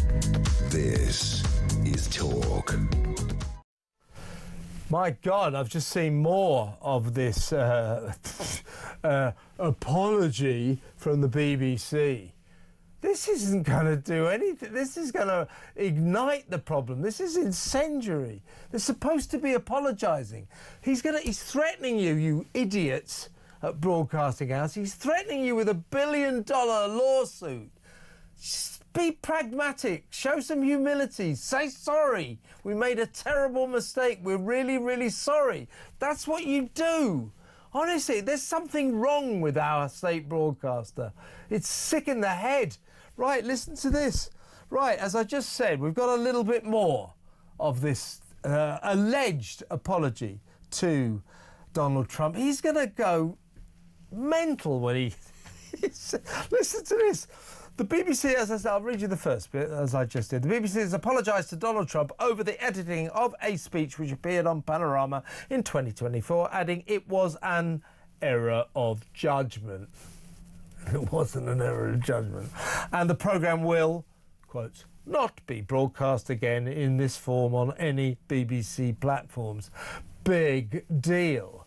Well, if you did, you get sued again. Only an idiot would repeat a libel, particularly a massive libel, massive defamation like this. Check this out. More of the statement now. A BBC spokesman said Chairman Samir Shah has sent a personal letter to the White House to apologise for the editing of the speech in the Panorama programme, but added, and I quote, imagine Donald Trump reading this. While the BBC sincerely regrets the manner in which the video clip was edited, we strongly disagree there is a basis for a defamation claim. Good God. I mean, what are they, mad? That's stupid. That is it. They're so pompous, so proud, so full of their own wonderfulness that they can't admit that what they've done, what they did was twist the truth. They lied. That's the nature of this defamation. It's the worst kind of defamation. You can very often in journalism defame someone by mistake. You didn't mean it. You know, you said something, you didn't get it quite right, or you got the wrong end of the stick. And it's, you know, the journalist didn't do it on purpose, but nevertheless, whatever ended up in print or on screen was a libel, and money has to be paid. Compensation has to be paid. That's often the case. It's all very unfortunate. This was deliberate. This wasn't a human error. This wasn't a mistake. This was deliberately done to make the president look bad. And while the BBC sincerely regrets the manner in which the video clip was edited, they should say, while the BBC sincerely regrets deliberately editing this tape to make Mr. Trump look bad, that's what it should say, but it doesn't. Then it goes on to say, we strongly disagree there is a basis for a defamation claim. Honestly, stand by for fireworks, folks. Trump's going to go balmy. He will go mad at that. What is wrong with our crazy state broadcaster? What is wrong with them? It's sick in the head corporately. It really, really is. Let me know what you think about that. But if you're a TV licence fee payer, like I am, law-abiding citizen, if you are, prepare for your TV licence fee to go up, because at this rate the BBC is going to have to give Donald Trump $1 billion because they're so stupid. They cannot bring themselves to say properly, to say a proper sorry to the president. He deserves it. They tried to twist the truth about him. They tried to lie about him. And they did twist the truth. They did lie. 03444991000. Well, in the studio is my excellent producer and also ace reporter, Samara Gill. Hi, Samara. Hello. Before we talk about a story from your native Australia, yes, what do you make of that? I mean, doesn't this just affirm what we've been thinking about how rotten to the core the BBC is? This just shows how in their own bubble the staff are, that they don't believe that they've done anything wrong. And you know what it also shows is that they don't care about our taxpayer money because of their stupidity and their sort of lackluster behaviour and acknowledging what they've done wrong. Now we're going to have to pay up $1 billion. That's the issue. $1 billion. Well, yeah, still quite a lot, yeah. Yeah, $1 billion, $1 billion. I mean, $1 billion. Well, with the current, what's $1 billion between friends? With the current exchange rate, with Rachel Reeves running the country, it will kind of have ends meet. So yeah, I think it shows that, you know, they spaff our money away constantly, and I don't think they care about this lawsuit. They will probably die on this hill. You're right. That is unbelievable. That is unbelievable, folks. That is incendiary. Let's just recap what the BBC did to Donald Trump, right? So last October, just before the presidential election, Panorama, their flagship news show, screened a doctored version of the speech he made on the January the 6th, 2021. And they made it look as if what he was actually trying to do then was to calm the crowd down, because he was stomping around saying they stole the election from me, this is rigged, and etc., etc. So the atmosphere was febrile. Lots of his supporters ready to cause trouble. He gave a speech saying, come on, calm down, folks. Panorama doctored it, edited it, spliced together two bits of the speech, 54 minutes apart, brought them together so it made it look as if he was calling for insurrection. Get up there! Storm Capitol Hill! Fight! Fight! Fight! Absolutely disgraceful defamation, total libel. And the BBC is saying, we strongly disagree there is a basis for a defamation claim. I don't know who their lawyers are, but they need to go back to law school. Their own report says they've rejected his demands for compensation. So even they are reporting that they are rejecting his demands for money. Yeah, unbelievable. Let me know what you think about that, folks. Well, listen, what we're going to do now, we want to talk about this poor missing kid, Gus Lamont, 4-year-old, who went missing in the outback in Australia. Got a bit diverted there. We'll go to break and we'll talk about that when we come back.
Big news coming this December. Our talkTV app is moving to the Talk app.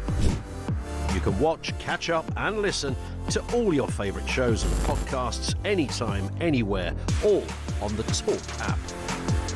From Monday, 1st of December, the talkTV app will no longer exist, so don't miss out. So head over to your App Store or Google Play and search Talk now.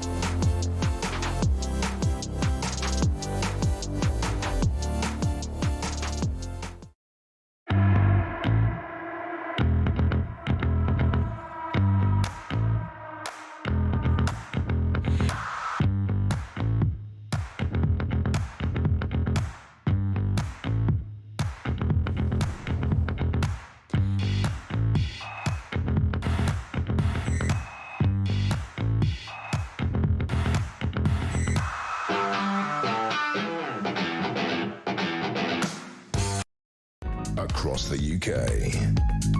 On DAB+, on YouTube, on your mobile, and on your side. This is Talk. Welcome back. Well, we got diverted there by the BBC. Now, Samara Gill, my producer, and also Ace reporter, is in the studio.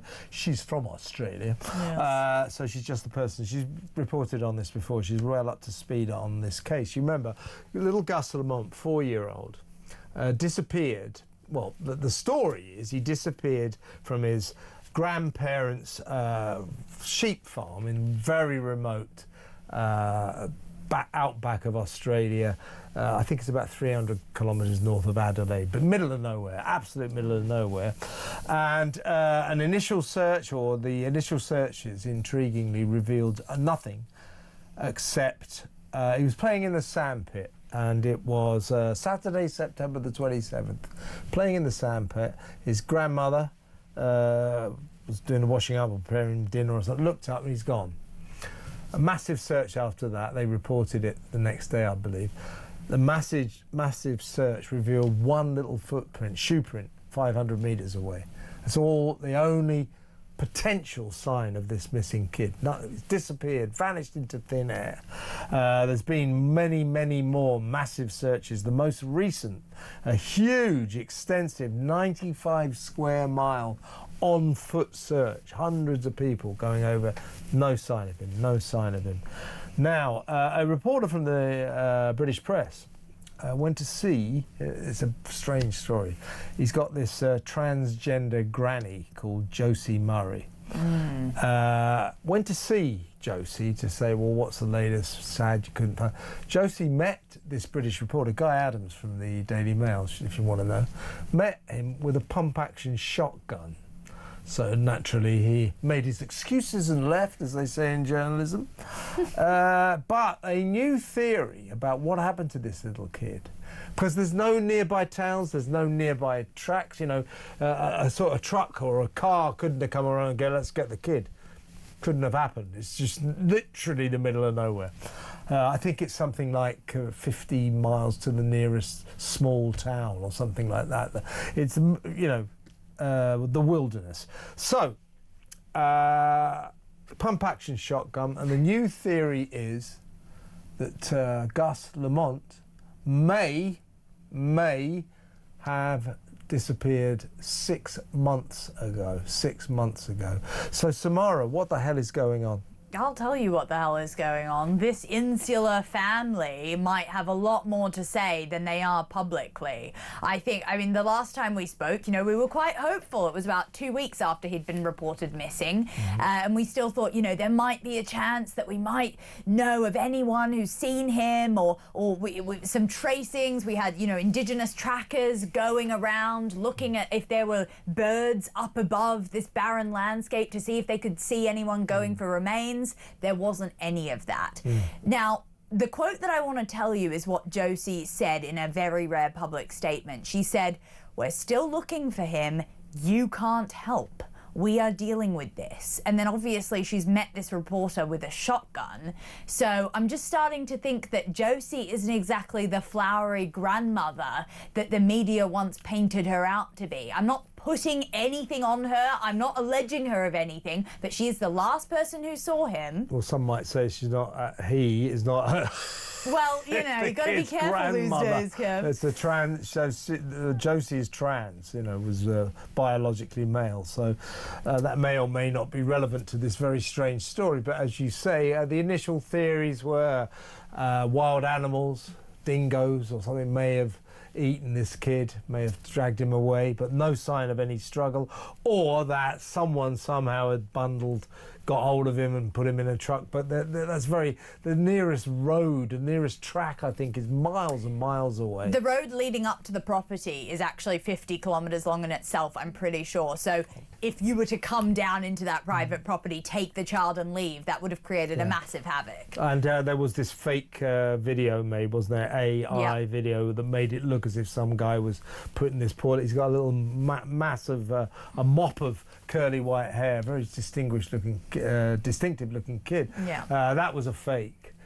So where is he? So when you think, I think now we were going kind on the family before, but I think they've got some serious questions to answer. And when they say we don't want people to help us looking for the kid, what is that about? No one says that. No one says that when you've got a missing child. Don't help us. What's that about? It's very interesting now, though, that some people, some experts on this case are saying this kid could have gone missing, God knows how, many months before. For some reason, they raised the alarm at the end of September. The father who was fighting with Josie, the transgender grandmother, so the parents were still together, but they lived apart. Yeah. The mother lived with Josie, and the father lived separately. He hadn't seen the son in about 2 to 3 weeks, I think. Now, I would probably believe him, to be honest, over this grandmother who last saw him, or allegedly last saw him beforehand. So all we know about this grandmother is that her dad was a POW and an absolute hard nut. He was actually, he was known as the patriarch scared by the horrors of war. So her father was totally tough, and that reveals a lot about who this Josie might be. Extraordinary story. We'll keep you in touch with it. We'll keep you updated on it. But no sign of this kid. When did he go missing? Was it 6 months ago? Did something bad happen to him? What are this family all about? Shotguns? Reporters knocking on the door with pump? Come on.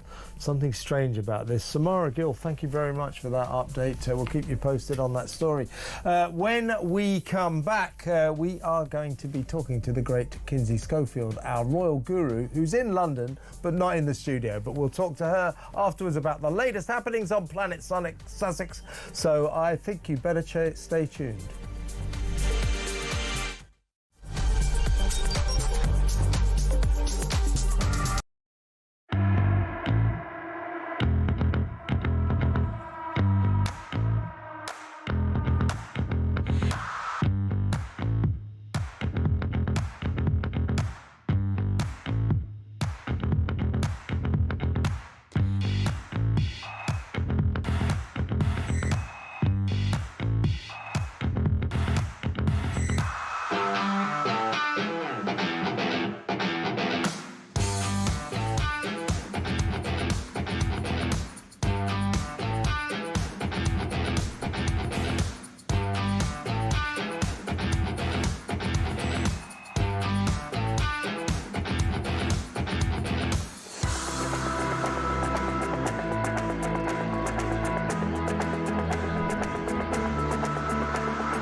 Across the UK, on DAB+, on YouTube, on your mobile, and on your side.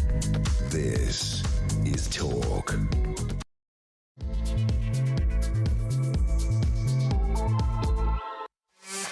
Welcome back. In about 20-25 minutes, I'll be taking your calls. The floor will be open, so give us a call, 03444991000, or you can WhatsApp voice notice, but it's better to give me a call because it's good to talk on Talk. Lots to talk about tonight. What do you think about poor little Sarah Sharif? Basically was beaten to death because social workers were too timid to look underneath the hijab she suddenly started wearing. Never worn one before, no one else in her family wore one. Suddenly she's wearing Muslim clothes. They didn't want to lift it up to check for bruising, even though they suspected she was getting beaten, in case they caused offence to Islam. What do you reckon on that? 0344 499 1000. Should ISIS bride Shamima Begum be allowed back to Britain? Because a new report says that she should be, that she's being treated in an inhumane and degrading way in that desert camp she lives in Syria. She's not a British citizen. Is she any of our business? She's a traitor, a terrorist traitor who went to fight for ISIS, to fight against us. She says, I was only 15. Please let me back. Well, ever since she's been out there, she hasn't been 15. She's now a grown woman. Are we going to let her back? I don't think so. Do you? 0344 499 1000. And also this breaking news that the BBC have offered their version of an apology to Donald Trump. Him saying, I'm going to sue you for $1 billion unless you give me, a full grovelling apology, essentially. And what they've said is, yeah, sorry about that. It was an error of judgment. It wasn't an error of judgment. It was deliberate. They deliberately defamed him. They deliberately told a lie about him. They twisted the truth about him. That's not an error of judgment. That's a horrific, deliberate thing to do. And then they say there's no they don't believe there's any grounds for defamation. They made him look as if he called for insurrection. They made it look as if he was telling that mob, that lot wearing buffalo hats and everything, to storm Capitol Hill, to fight. He did the opposite, actually. That's a terrible defamation. That's a terrible libel. And the BBC said, no, there's no cause for that. What? That's going to cost them. That is going to cost them. 0344 499 1000. Your thoughts on that? Right, before we get to all of you, can't wait to talk to you, by the way, let's talk about the royal family. Let's talk specifically about our friends Harry and Meghan. Extraordinary story here. They're in the middle of a massive row with the Kardashians, the first family of reality TV. Jeff Bezos, the erstwhile world's richest man, the Amazon billionaire, he's involved as well. It's an extraordinary story. Let's get into it right now with the host of Kinsey Schofield Unfiltered, Kinsey Schofield. Hi, Kins. You're in London, but you're not in the studio. But good to have you in the town. What are you up to? Getting caught in the rain, so I apologize. Hey, it's London. Yeah, and then my Mercury's definitely in retrograde because as I was trying to get myself together for you, the blow dryer blew in my hotel room, so nothing's going right, but I feel like this chat between us is going to smooth things out and make it all better. You're my zen, Kev. You too, Kinsey. You're looking great, by the way. Don't worry about the hairdryer. Seriously, you must have jet lag, but you look $1 million. Now, let's talk about we talk about some strange stories involving Meghan, don't we? But this one is unbelievable. So they go to Kris Jenner, Kim Kardashian's mum, to her 70th birthday party. This birthday party is hosted by Jeff Bezos and his wife Lauren Sanchez at their $164 million Beverly Hills mansion. They go there, and we saw the pictures, didn't we, earlier this week? Them turning. It was a bit of a row because it was a James Bond themed party, and people like Beyonce were there, Mariah Carey, Justin Bieber, Paris Hilton, anybody who was anybody was there. It was a real A-list event. Harry and Meghan turn up, James Bond themed, so Harry's wearing his 007 black tuxedo, and he's got a poppy on because it was before Remembrance Day, and Meghan didn't have one. So a lot of people saying, "Why aren't you wearing a poppy?" She said, "Oh, poppies aren't widely available in America. Well, you're at the Amazon boss's house. You could have ordered one on Amazon. It would have been there same day, $8 apparently." But anyway, that was one thing. We thought, I thought to myself, I'll talk to Kinsey about that. And then, never mind that.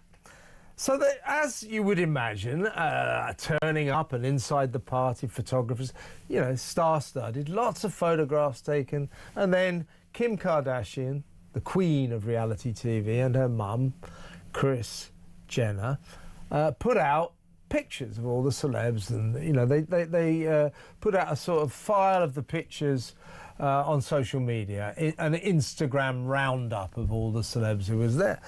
And then all of a sudden, some people, oh, that's interesting, there's Harry and Meghan. There were pictures of Harry and Meghan sort of sashaying up to Kris, or Harry sashaying up to Kris to dance. A big picture of Meghan smiling with Kim Kardashian. And then all of a sudden, those pictures of the gruesome twosome, Harry and Meghan, disappeared. They were removed. And the big question is why? Well, Meghan, subsequent to this strange disappearance of their images, the gruesome twosome, Meghan's favourite mouthpiece, People magazine, has said, well, what it was that Meghan ticked the no photo box in the consent form, and she was very angry that that was ignored. Well, the other theory is that the boot might be on the other foot, that the Kardashians have sort of looked into it and thought, well, don't know if we want to be connected or we want to be associated with this too, because Meghan's getting more toxic by the day. So the question is, in a very long-winded way, Kinsey, the question is, why were these pictures removed? Who was responsible and why? What do you think happened? Well, I've worked for the Kardashians. I threw parties for the Kardashians. And when you do throw a party for a Kardashian, there is paperwork that goes out to everyone attending the event to confirm that their image is allowed to be either on display for the program, their television show, or for publishing. And so I am familiar with that paperwork. And it's my understanding that Meghan and Harry's team received the paperwork prior to the event and opted to not have their pictures published. Even sometimes when we would do events, there would be a sign outside that in big font said, if you enter this venue, you are giving us permission to appear on a TV show. That's interesting. That's interesting. So this is a reality television family. I have a hard time believing that there weren't reality television cameras inside the party. I think that Harry and Meghan had a discussion about whether or not they wanted their images published and determined that they did not. And by asking the Kardashians to take them down, it's really them just big timing the Kardashians, because they knew their photos were being taken because they are posing for a significant amount of the photos. Yeah, some are them in the background, and some are them, in real life, in getting it candid, but they're cheesing for the majority of the images that we've seen. To be honest, this to me sounds like a Kardashian publicity stunt. This sounds like a Kardashian-born publicity stunt. And again, I've worked with them, so I've seen it firsthand. Kim Kardashian just came out with the ugliest pair of panties that we don't have to get into description.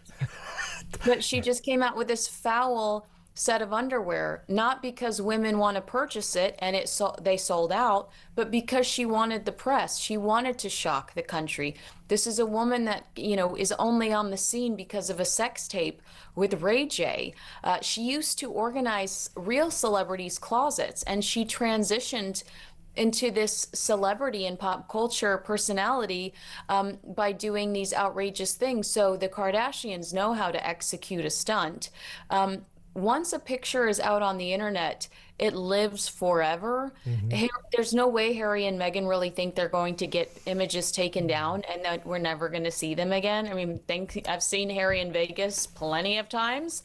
So this does feel like a Kardashian a Kardashian scheme, if I'm being completely honest with you, because this story is unbelievably huge in the States. Yeah. I mean, it's talk of the town in Hollywood, isn't it? And all across America, and indeed here.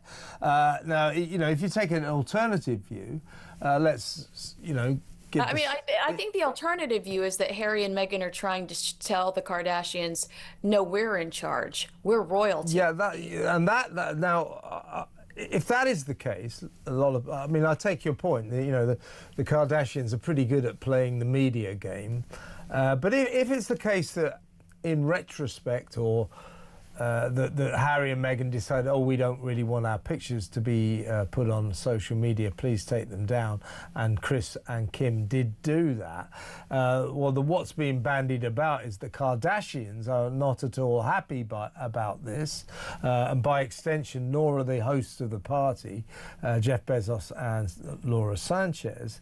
And if that is the case, and Harry, and specifically Meghan, have fallen out with the Kardashians, that's a bit of a no-no in Hollywood, isn't it? I mean, whatever you think of the Kardashians, they are pretty influential. And certainly it's a big no-no to fall out with Jeff Bezos, who's now gone into the film production game and is financing... He's in his new movie, Yeah, he's financing Meghan's movie, and that's why some people say that Meghan was keen to go to this event to suck up to the biggest money man in Hollywood, so that after she's finished making this film Close Personal Friends, in which she plays herself, must be tough role for her, just about within the grasp of her acting abilities, I suppose. Which personality is Meghan playing of herself? Which one? Which part? Which Meghan is she playing? Very good. But seriously, so people are saying, well, the reason she really went to this party was to suck up to Jeff, because in the future maybe he could finance a film for her, a better role, all of that sort of thing. Either way, the fallout, according to some publications, seems to be the Kardashians are really fed up with Meghan, and so's Jeff Bezos. So if that's the case, well played, Meghan, you've done it again. Does she ever do anything right? No, but again, like, I look back at I don't know why my senses tell me that this is all a big PR stunt. Remember, I told you when we saw Meghan at the Balenciaga show, who is a Balenciaga ambassador? Who is the first celebrity to return to Balenciaga after their big ad scandal? It was Kim Kardashian. The Kardashians are very close to the Balenciaga brand. And I said then that I felt like Kris Jenner had created that opportunity for Meghan Markle to be at Paris Fashion Week. And again, you know, that just seemed like a PR stunt, because what has come out of Meghan Markle's fashion ambitions since then. We're just patiently waiting for a Christmas special. But would they go to this event and alienate themselves? I don't know. I don't know if they would really risk that. They have a lot to lose. They don't have a lot going on for themselves these days. 2025, in my opinion, has been a huge letdown and disappointment and reality check for these two. Exactly right. Now, well, let's talk a little bit about Harry, because we saw him. We saw him at the Dodgers. Was it LA Dodgers? Was that last week when they went for a date night to watch the LA Dodgers play the Toronto Blue Jays at Dodger Stadium in LA? And then subsequently there was this weird black and white video that Meghan put out, where she was whooping and hollering watching the football on the TV. American football, that is, of course. Baseball. Or baseball. You and your American games, you know. Our balls. Yeah. We have so many balls. Soccer and cricket, those are the proper games, Kinsey. You know that. No, seriously. So she's whooping and hollering watching the baseball, and the camera cuts to him, and he looks really, really scowling and fed up. Also, you can see his soul leaving his body. Yeah, you can. And from what I saw of most of the pictures here before they were removed, he didn't look very happy at this Kardashian party. So I'm getting the feeling that, you know, Meghan's obviously in overdrive. She's on manoeuvres, trying to work out what the next stage of her checkered career is going to be. And the way she goes about this is to get herself pictured, to do a video, her with the back of the kids' heads, pictured there, filmed there, Instagram posts, just to get herself talked about. So that involves going to parties and being seen around. And I'm getting the increasing feeling that when you see Harry's face when he's dragged out to these events, he doesn't look at all happy. I think he's sick to death of being paraded in Hollywood by his ambitious wife.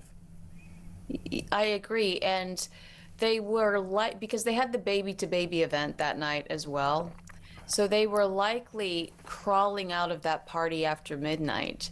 Well, if you're crawling out of that party after midnight and you're Prince Harry and you just spent, you know, a few days in Canada talking about how important Remembrance Day is and Remembrance Sunday is, then you're likely aware of the fact that it's after midnight, it's now Sunday, and there are going to be pictures of you printed, whether you checked yes on a piece of paper or not. There are going to be pictures of you printed, paparazzi shots that will be all over the media at the same time that we're seeing images of your family members honoring the dead and remembering the fallen. And you're seeing that life of service, and you're seeing how important the military is to the British royal family. The optics are so terrible in that situation. And you mentioned this earlier, Beyonce and Jay-Z attended that party as well. How many pictures have you seen of Beyonce and Jay-Z? Yeah, that's true. So do you think... Zero. You've seen zero because they entered through a secret entrance. So right? We know a secret entrance existed, and they did not pose for any images. Harry and Meghan entered where the paparazzi were taking photos, and they posed for images inside the event. I do believe that Harry is miserable and Meghan is orchestrating all of this, and Meghan is increasingly damaging what's left of Harry's reputation and brand. The Dodgers game is a great example where the Dodgers are playing the Blue Jays. Harry's father is the king of Canada, and Harry had a trip to Canada a week out, and he opted to wear a Dodgers hat, and then when he arrives in Canada has to grovel and apologize for not wearing a Blue Jays cap. Then you have what some deem as disrespectful for Harry to be running around chasing after the Kardashians when the royal family is in high gear all around the 80th anniversary and just trying to honor the dead. Meghan is so fixated on fame that she continues to jeopardize what's left of Prince Harry's legacy. Are you buying that? A lot of people say she's doing this really rather boring sounding film with a kind of small star cast. I mean, it's not exactly A-list performers in this film. What do you got? Jack Quaid, Dennis Quaid's son. You've got Lily Collins, Phil Collins' daughter, and what's the other one called? Lauren. Brie Larson, and then there's the handsome British man. Okay, well, it's not exactly an all-star cast, as I say. It's a small star cast. It doesn't strike me as the biggest production around, and we discussed this the other day. She let it be known, I've been inundated with offers since I quit acting 8 years ago. I reckon this was the first offer she's had. Now, I wonder why she's grasped it. Maybe it's because she's desperate to get back to acting, or to see if she can learn how to act after all these years. Or maybe it's because she needs the money. What do you reckon? Well, I reckon that Netflix is not happy about this because they've been on the payroll for 5 years, and Netflix does regularly in their newer, younger content, like Nobody Wants This Season 2, they reference Meghan Markle and Prince Harry in jokes and in, just pop culture references. I've seen multiple movies on Netflix that reference Meghan Markle. And in a positive way. I mean, not necessarily a negative way. So I do buy that there have been cameo opportunities for her. But again, with the Dodgers and the Blue Jays, a million pictures of Meghan wearing a Blue Jays cap, these two continue to show their complete lack of loyalty, because if Meghan was loyal to Netflix, she would have given them her first cameo. The Amazon thing, maybe she did like the script, but I think that she is saying maybe that, she kept saying like this was the year of the Markle Sparkle. It's giving the year of yes. That book that's like, take a chance, say yes to everything, even if you don't want to do it, because nothing seems choreographed or nothing seems to make sense, or the end game. What's the ultimate objective? Are you a lifestyle expert? Are you an actress? Are you a calligrapher? Are you a producer? Where's Meet Me at the Lake? Are you an author? What are you? Are you a reality star? What are you? Are you a fashionista? I don't know what she is. So I really can't even answer your question. I don't know what the goal is, except attention. Yeah, and I also think, do you remember when she used to hang around with that guy who was the chief of Paramount? Flew down in his plane, didn't they? I think that he lost his job. Yeah, yes. he lost his job. So I think she's moved on to Bezos. He likes hanging around with men with money, and I don't mean that in a salacious way. She likes to do it for her career. What do you think? I think that if you are a man with money, I would hang out with you. Like, if you're watching this and you have money, I probably hang out with. I'm just kidding. If you're addressing me, Kinsey, you're out of luck. When it comes to, Page 6 reports that she was in major schmooze mode inside. Yeah, I bet she was. Yeah. Yeah. So yes, that's always been her goal. She's and this is not the first time she has spent time with Jeff Bezos. She went to 2 Beyonce concerts in LA. The first one she went with Prince Harry, and the second time I think she was not with Prince Harry, and she was in the same social area as Jeff Bezos and Lauren Sanchez. And I said then that she was probably looking to ingratiate herself with them in case if there was any fallout from Netflix. Well, exactly right, Kinsey. Well, listen, it's great to talk to you. Great to have you in our hometown again so soon after your last visit. Will you be able to make time to perhaps have a drink with me or something at some point, or will you be way too busy for some kind of minnow like me? You're definitely not a minnow. I love you. I'll text you. I think we should be able to get together. Let's do it. And how long are you here for, actually, by the way? This weekend. I leave this weekend. Okay, great. All right, let's try and get something in. Great to talk to you, Kinsey. Kinsey Schofield there, host of Kinsey Schofield Unfiltered here in London just for the weekend. Astonishing stuff, though, that Kardashian story. Meghan Kardashian, big row, amazing.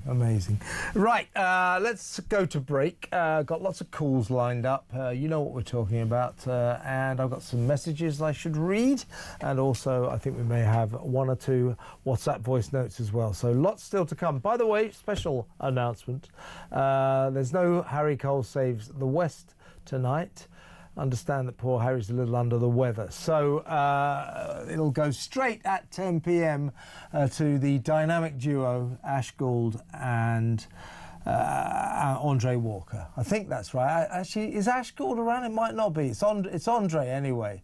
I think Ash might be off this week, but it's definitely Andre Walker. So it'll be Andre Walker at 10 p.m. And he'll take you through to 1 a.m. So full 3 hours with Andre.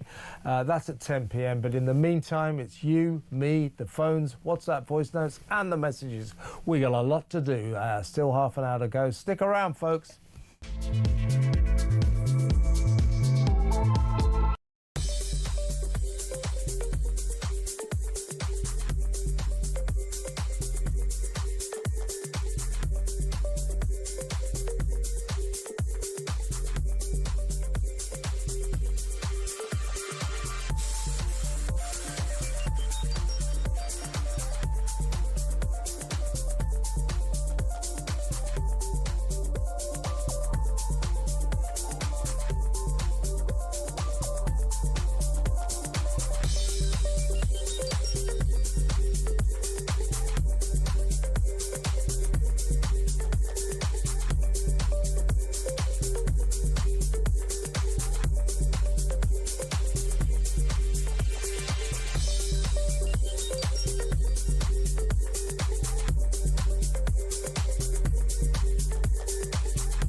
Big news coming this December. Our talkTV app is moving to the Talk app.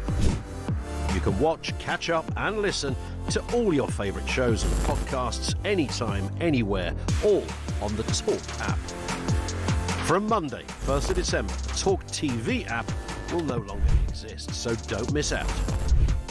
So head over to your App Store or Google Play and search Talk now.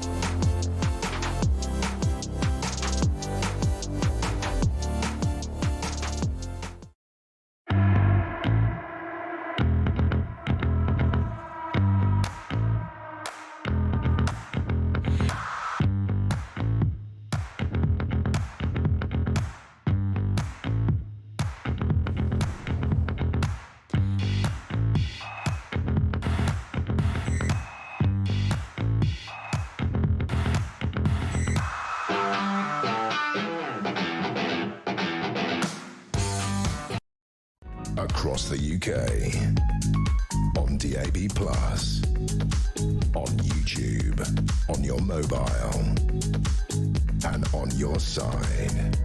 This is Talk. Welcome back, Shamima Begum.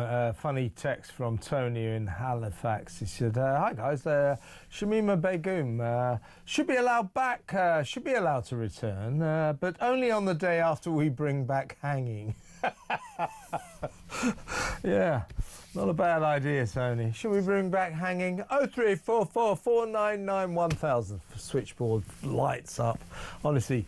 I've never been strong. I've never had a real particular opinion on the death penalty. Really, I'm not big on it. I'm neither for it or against it in particular. But the more I hear of some of these crimes, you know, for example, that dad, that bastard dad, and what he did to that poor little Sarah Sharif, you know, plastic bag on her, beat her with a cricket bat. I mean, you know. So if you say to me, oh, that guy should be put to death, what do you expect me to do? Oh, no, let him live. Do you know what I'm saying? You hear some cases, you think, you know what? Bring back the death penalty. Seriously. Anyway, well, if you want to call about the death penalty, you can. But let's play, before we go to the phones, let's go to the WhatsApp voice notes. Here's Dave on foreign aid.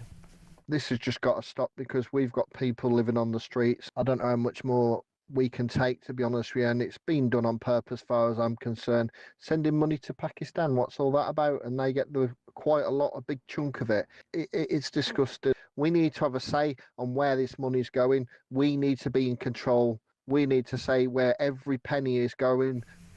You know, Dave's making a good point. We never vote on foreign aid. When you go to an election, you know, you never sort of vote for, you know, parties don't say, we'll give 12 billion quid to a load of countries around the world. What do you reckon of that? We'll give 133 million pounds to Pakistan in 1 year, much of which will go towards contraception.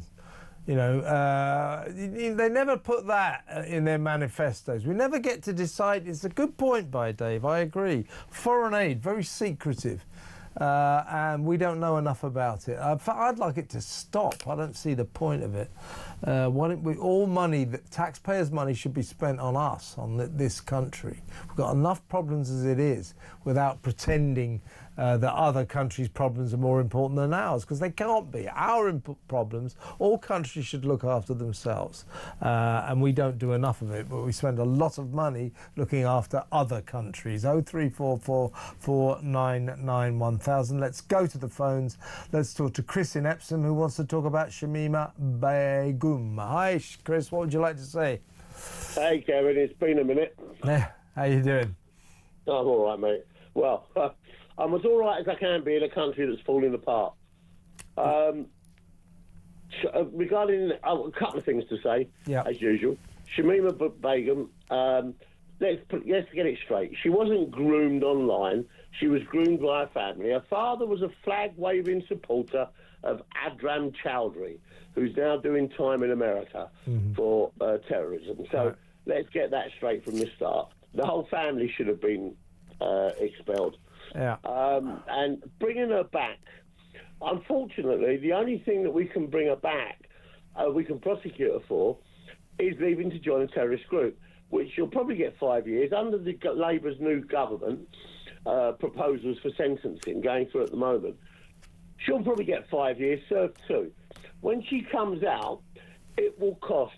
Do you know how much it costs to do digital and physical surveillance? Well, I'm told that to monitor Shamima Begum in terms of the security she'd require, because she would be a dangerous threat to the people of this country, it will cost at least £1 million a year. Yeah, you're right. It's absolutely right. It's £1 million a year. We've already got 40,000 on the terrorist watch list, right? Now, the problem is that if you let her in, you're also going to open the door, and there's not just 60 or 80 out there, there's several hundred out there, and they're all going to come back. So that's several £100 million a year, and we're going to try and keep a lid on it. It's ridiculous. Yeah. Now, to that poor girl who... Sarah Sharif, Yeah, I agree with you about the death sentence. I'm not for or against it, but in the case of him, I'd give him an OBE, which is one behind the ear.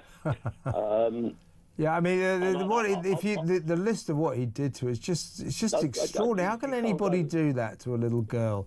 You know, Kevin, unbelievable. Do you know the most? And it was his daughter, for God's sake. There's also going on at the moment. There's a power snatch. Yeah. They want to do away with the police crimes and commissioners, right? Well, they are doing away with them. That's a good idea. It's a good idea. They don't achieve anything. Do you know why though? Yeah, go on. We've now got 9 Muslim council mayors. All right. Yeah. Now we know what Khan's done in London and how he lies about the statistics in London. Yeah. All right. It will give Labour and the Muslim vote more power over police and control. Well, hang on, Sarah. I mean, maybe, but you know, you might be right. The thing is, police commissioners don't achieve anything. They've been a complete waste of time. Well, they chose the wrong people. What they should have done. Well, they don't choose them. They get voted in, don't they? Well, yeah. Unfortunately, what they need to do is attract people like Peter Beexley is on. Peter Beexley, yeah, but I mean, he would have to stand and then be democratically elected. Do you see what I mean? And who's the other one? Mike Neville. Yeah. Yeah. I mean, if you could attract some of those old school coppers that know the systems, that know what goes on, if you could get some of them involved, then you might have some. Yeah, well, you're so right. I mean, to be fair, Chris, I think some of the police commissioners are ex-coppers, but not enough. Most of them are just sort of do-gooders, you know, busybodies, who are about as effective as a chocolate fire guard. So I can understand why you get rid of them. And I mean, I know what you mean. If you give increasing power over policing to, shall we say, left-wing local areas, left-wing boroughs and constituencies, you know, it could cause problems. But I think, generally speaking, or in fact, as a matter of fact, getting rid of police commissioners is a good idea. You know, where we've had the most success. Now, go back to that poor little girl, all right? Yeah. Now, we had, what you've got there is you've got social services not talking to the schools, not talking to the police. Well, you've got social services. I think it's not so much that. You've got social services not being any good, being useless again. Yeah, but they're not talking to each other. Well, what do you say? I mean, the schools reported this kid's plight to social services. Yeah, social services then made a massive hash of it. Yeah, but what's happened... It's not about talking, it's about rubbish action. Let me finish, Kevin. Yeah, go on. What's happened in terrorism, all right? Yeah. And why we've been so successful in stopping multi-faceted attacks on this country is that we have a counter-terrorism coordinator who sits at the top of all the MI5... I mean, he's not massively successful in preventing terrorist attacks, is he, or she? They are, Kevin. They've stopped over 160. Yeah, they love announcing all that. They're always telling us how many that they've stopped.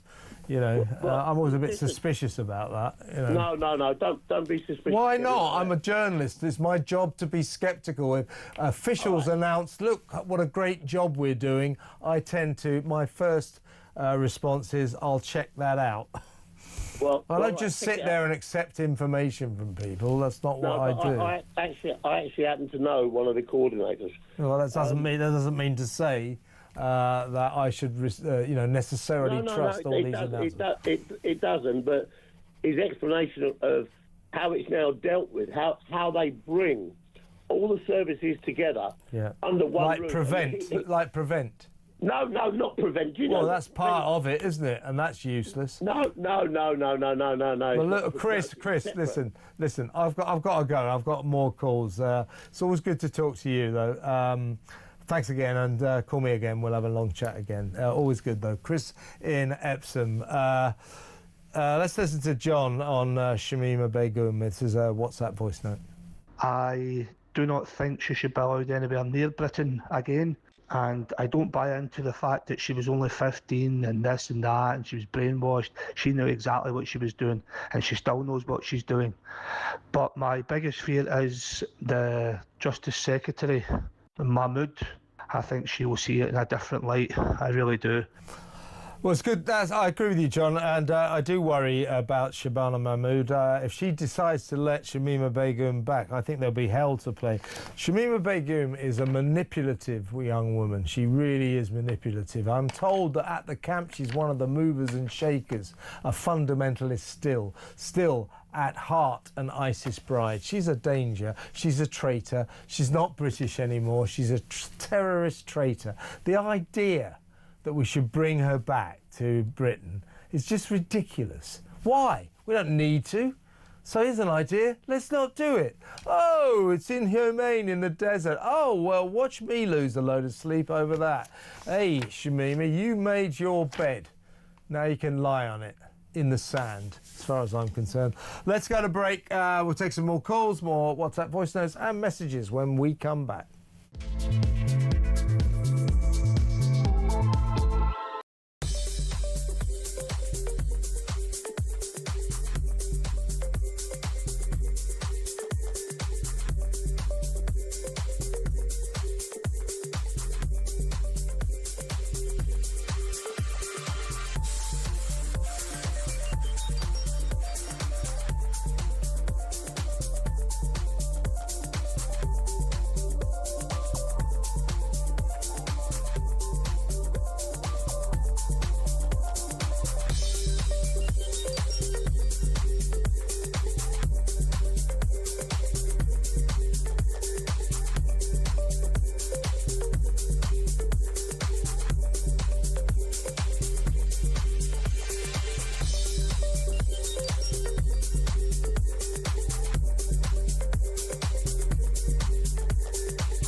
Across the UK, on DAB+, on YouTube, on your mobile, and on your side.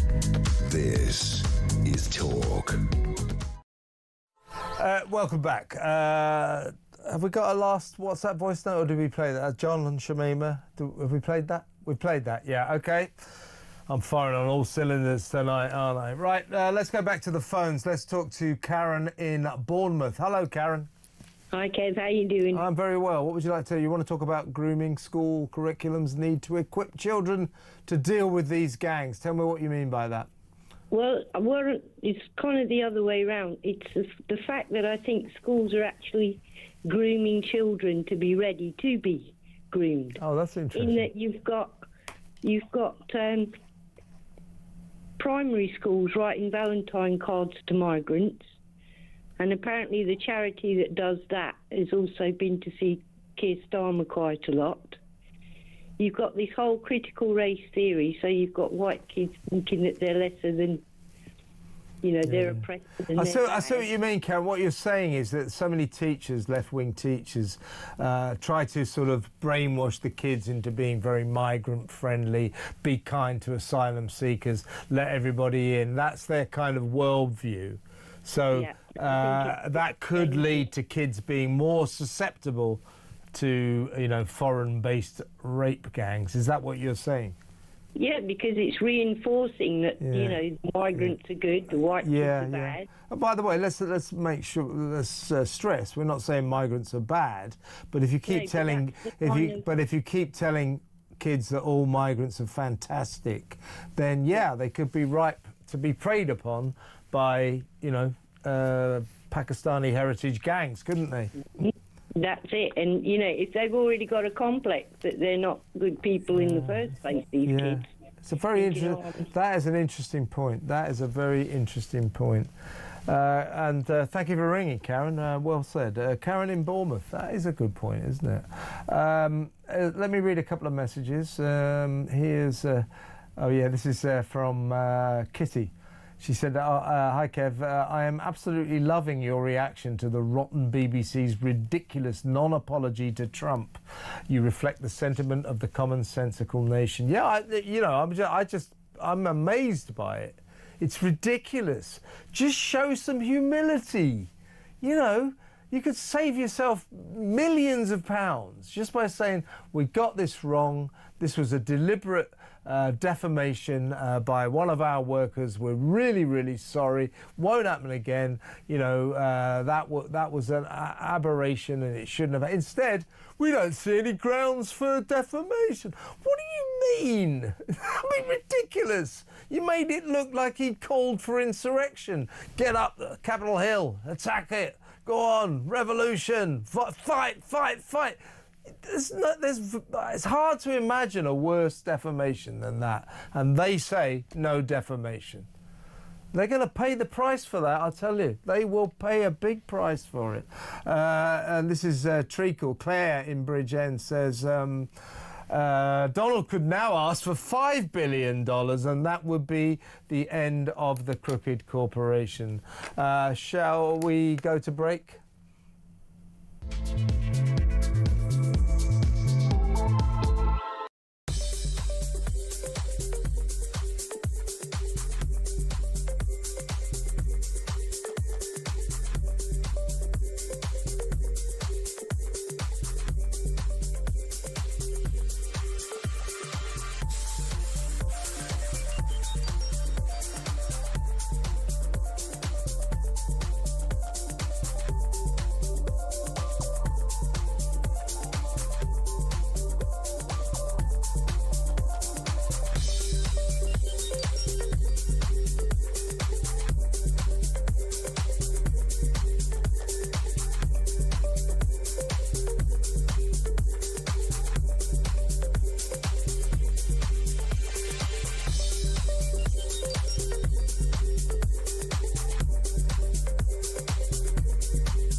Big news coming this December. Our talkTV app is moving to the Talk app.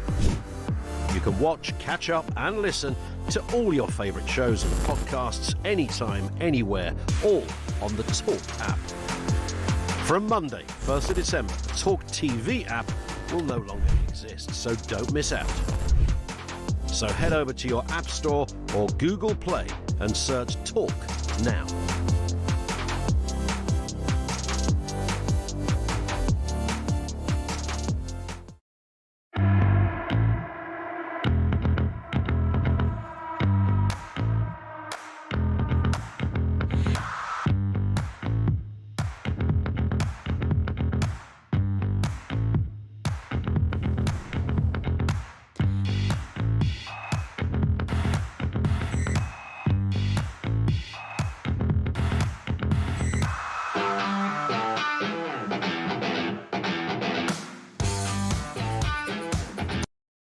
Across the UK, on DAB+, on YouTube, on your mobile, and on your side. This is Talk. Welcome back. I'm getting lots of messages about the BBC's non-apology. And they're so stupid.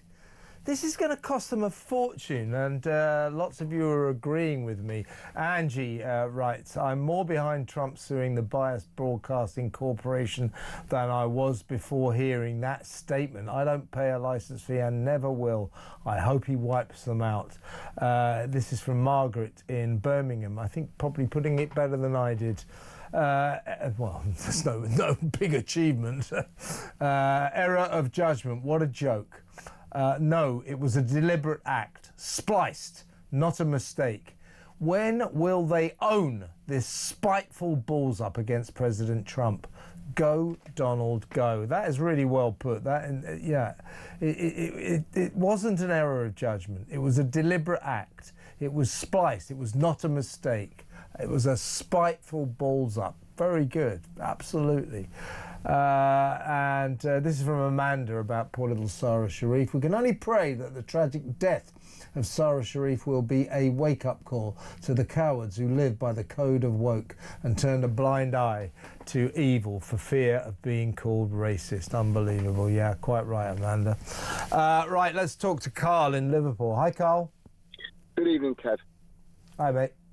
Yeah, it's just you were touching on it earlier about the spending, 111 million to Pakistan for contraception, and then a few more million. 19 million to help them with their child sex abuse problem, when we got probably a much bigger child sex abuse problem here in Britain, but we prefer to send money abroad to deal with that and not deal with our own massive scourge here. Pakistani Muslim men raping British girls, so yeah. And I know, yeah. But, do you see a connection? Yeah. Yeah, massively. We have a huge crisis on our hands. Unemployment's gone up, benefits are going through the roof.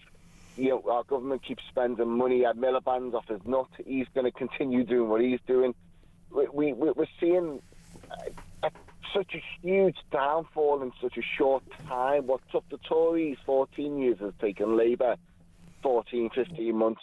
And if we can't have a general election and a new government, or we're just going to end up getting a new leader, and God forbid whoever that is. If it's a Miliband, we're all doomed. We may as well start digging our graves. It's just going to get chaotic. And yeah, if we get Ed Miliband, I mean, don't even think about it. I tell you what, though, Carl, it's on the cards. I mean, sooner or later, Starmer's going to go. My bet, straight after the complete annihilation that Labour will suffer at the local elections in May, then they go, oh, it'll be West Streeting. We'll be lucky. Although I do think West Streeting, British guy, he's the reasonable face of Labour. He's a great media performer. He's a good guy, very talented. Well, he's making a right balls up of the NHS. I think he's overrated, but he'd be better than Ed Miliband. I don't think West Streeting would get it. I think it would be Ed. And, oh, my God, as I say, you thought things were bad now. You wait until he gets in. Well, yeah, I think, this is a guy who's telling everyone else to go green while he's still running a house on a boiler. And, of course, all green campaigners, all green nutters are hypocrites. Goes without saying. Didn't Ed Miliband went to for this COP30 fiasco, save the planet by all flying in by planet-destroying jets. Ed Miliband went there twice. Went there, came back, went back again. Like, this is like 12,000-mile journeys. I mean, he's just destroying the planet like mad. It's just all do as I say, not what I do. We are the elite. We're allowed to fly around, but you lot, you're not allowed to go to Spain for your holiday because that's bad for the environment. We can go around in limousines, but you can't drive a car because that is bad for the environment. They can go to hell. They can go to hell. They're hypocrites. Carl, got to move on though. Great call. Thank you, as always. Carl in Liverpool. Let's talk to Jean in Felixstowe. Hi, Jean.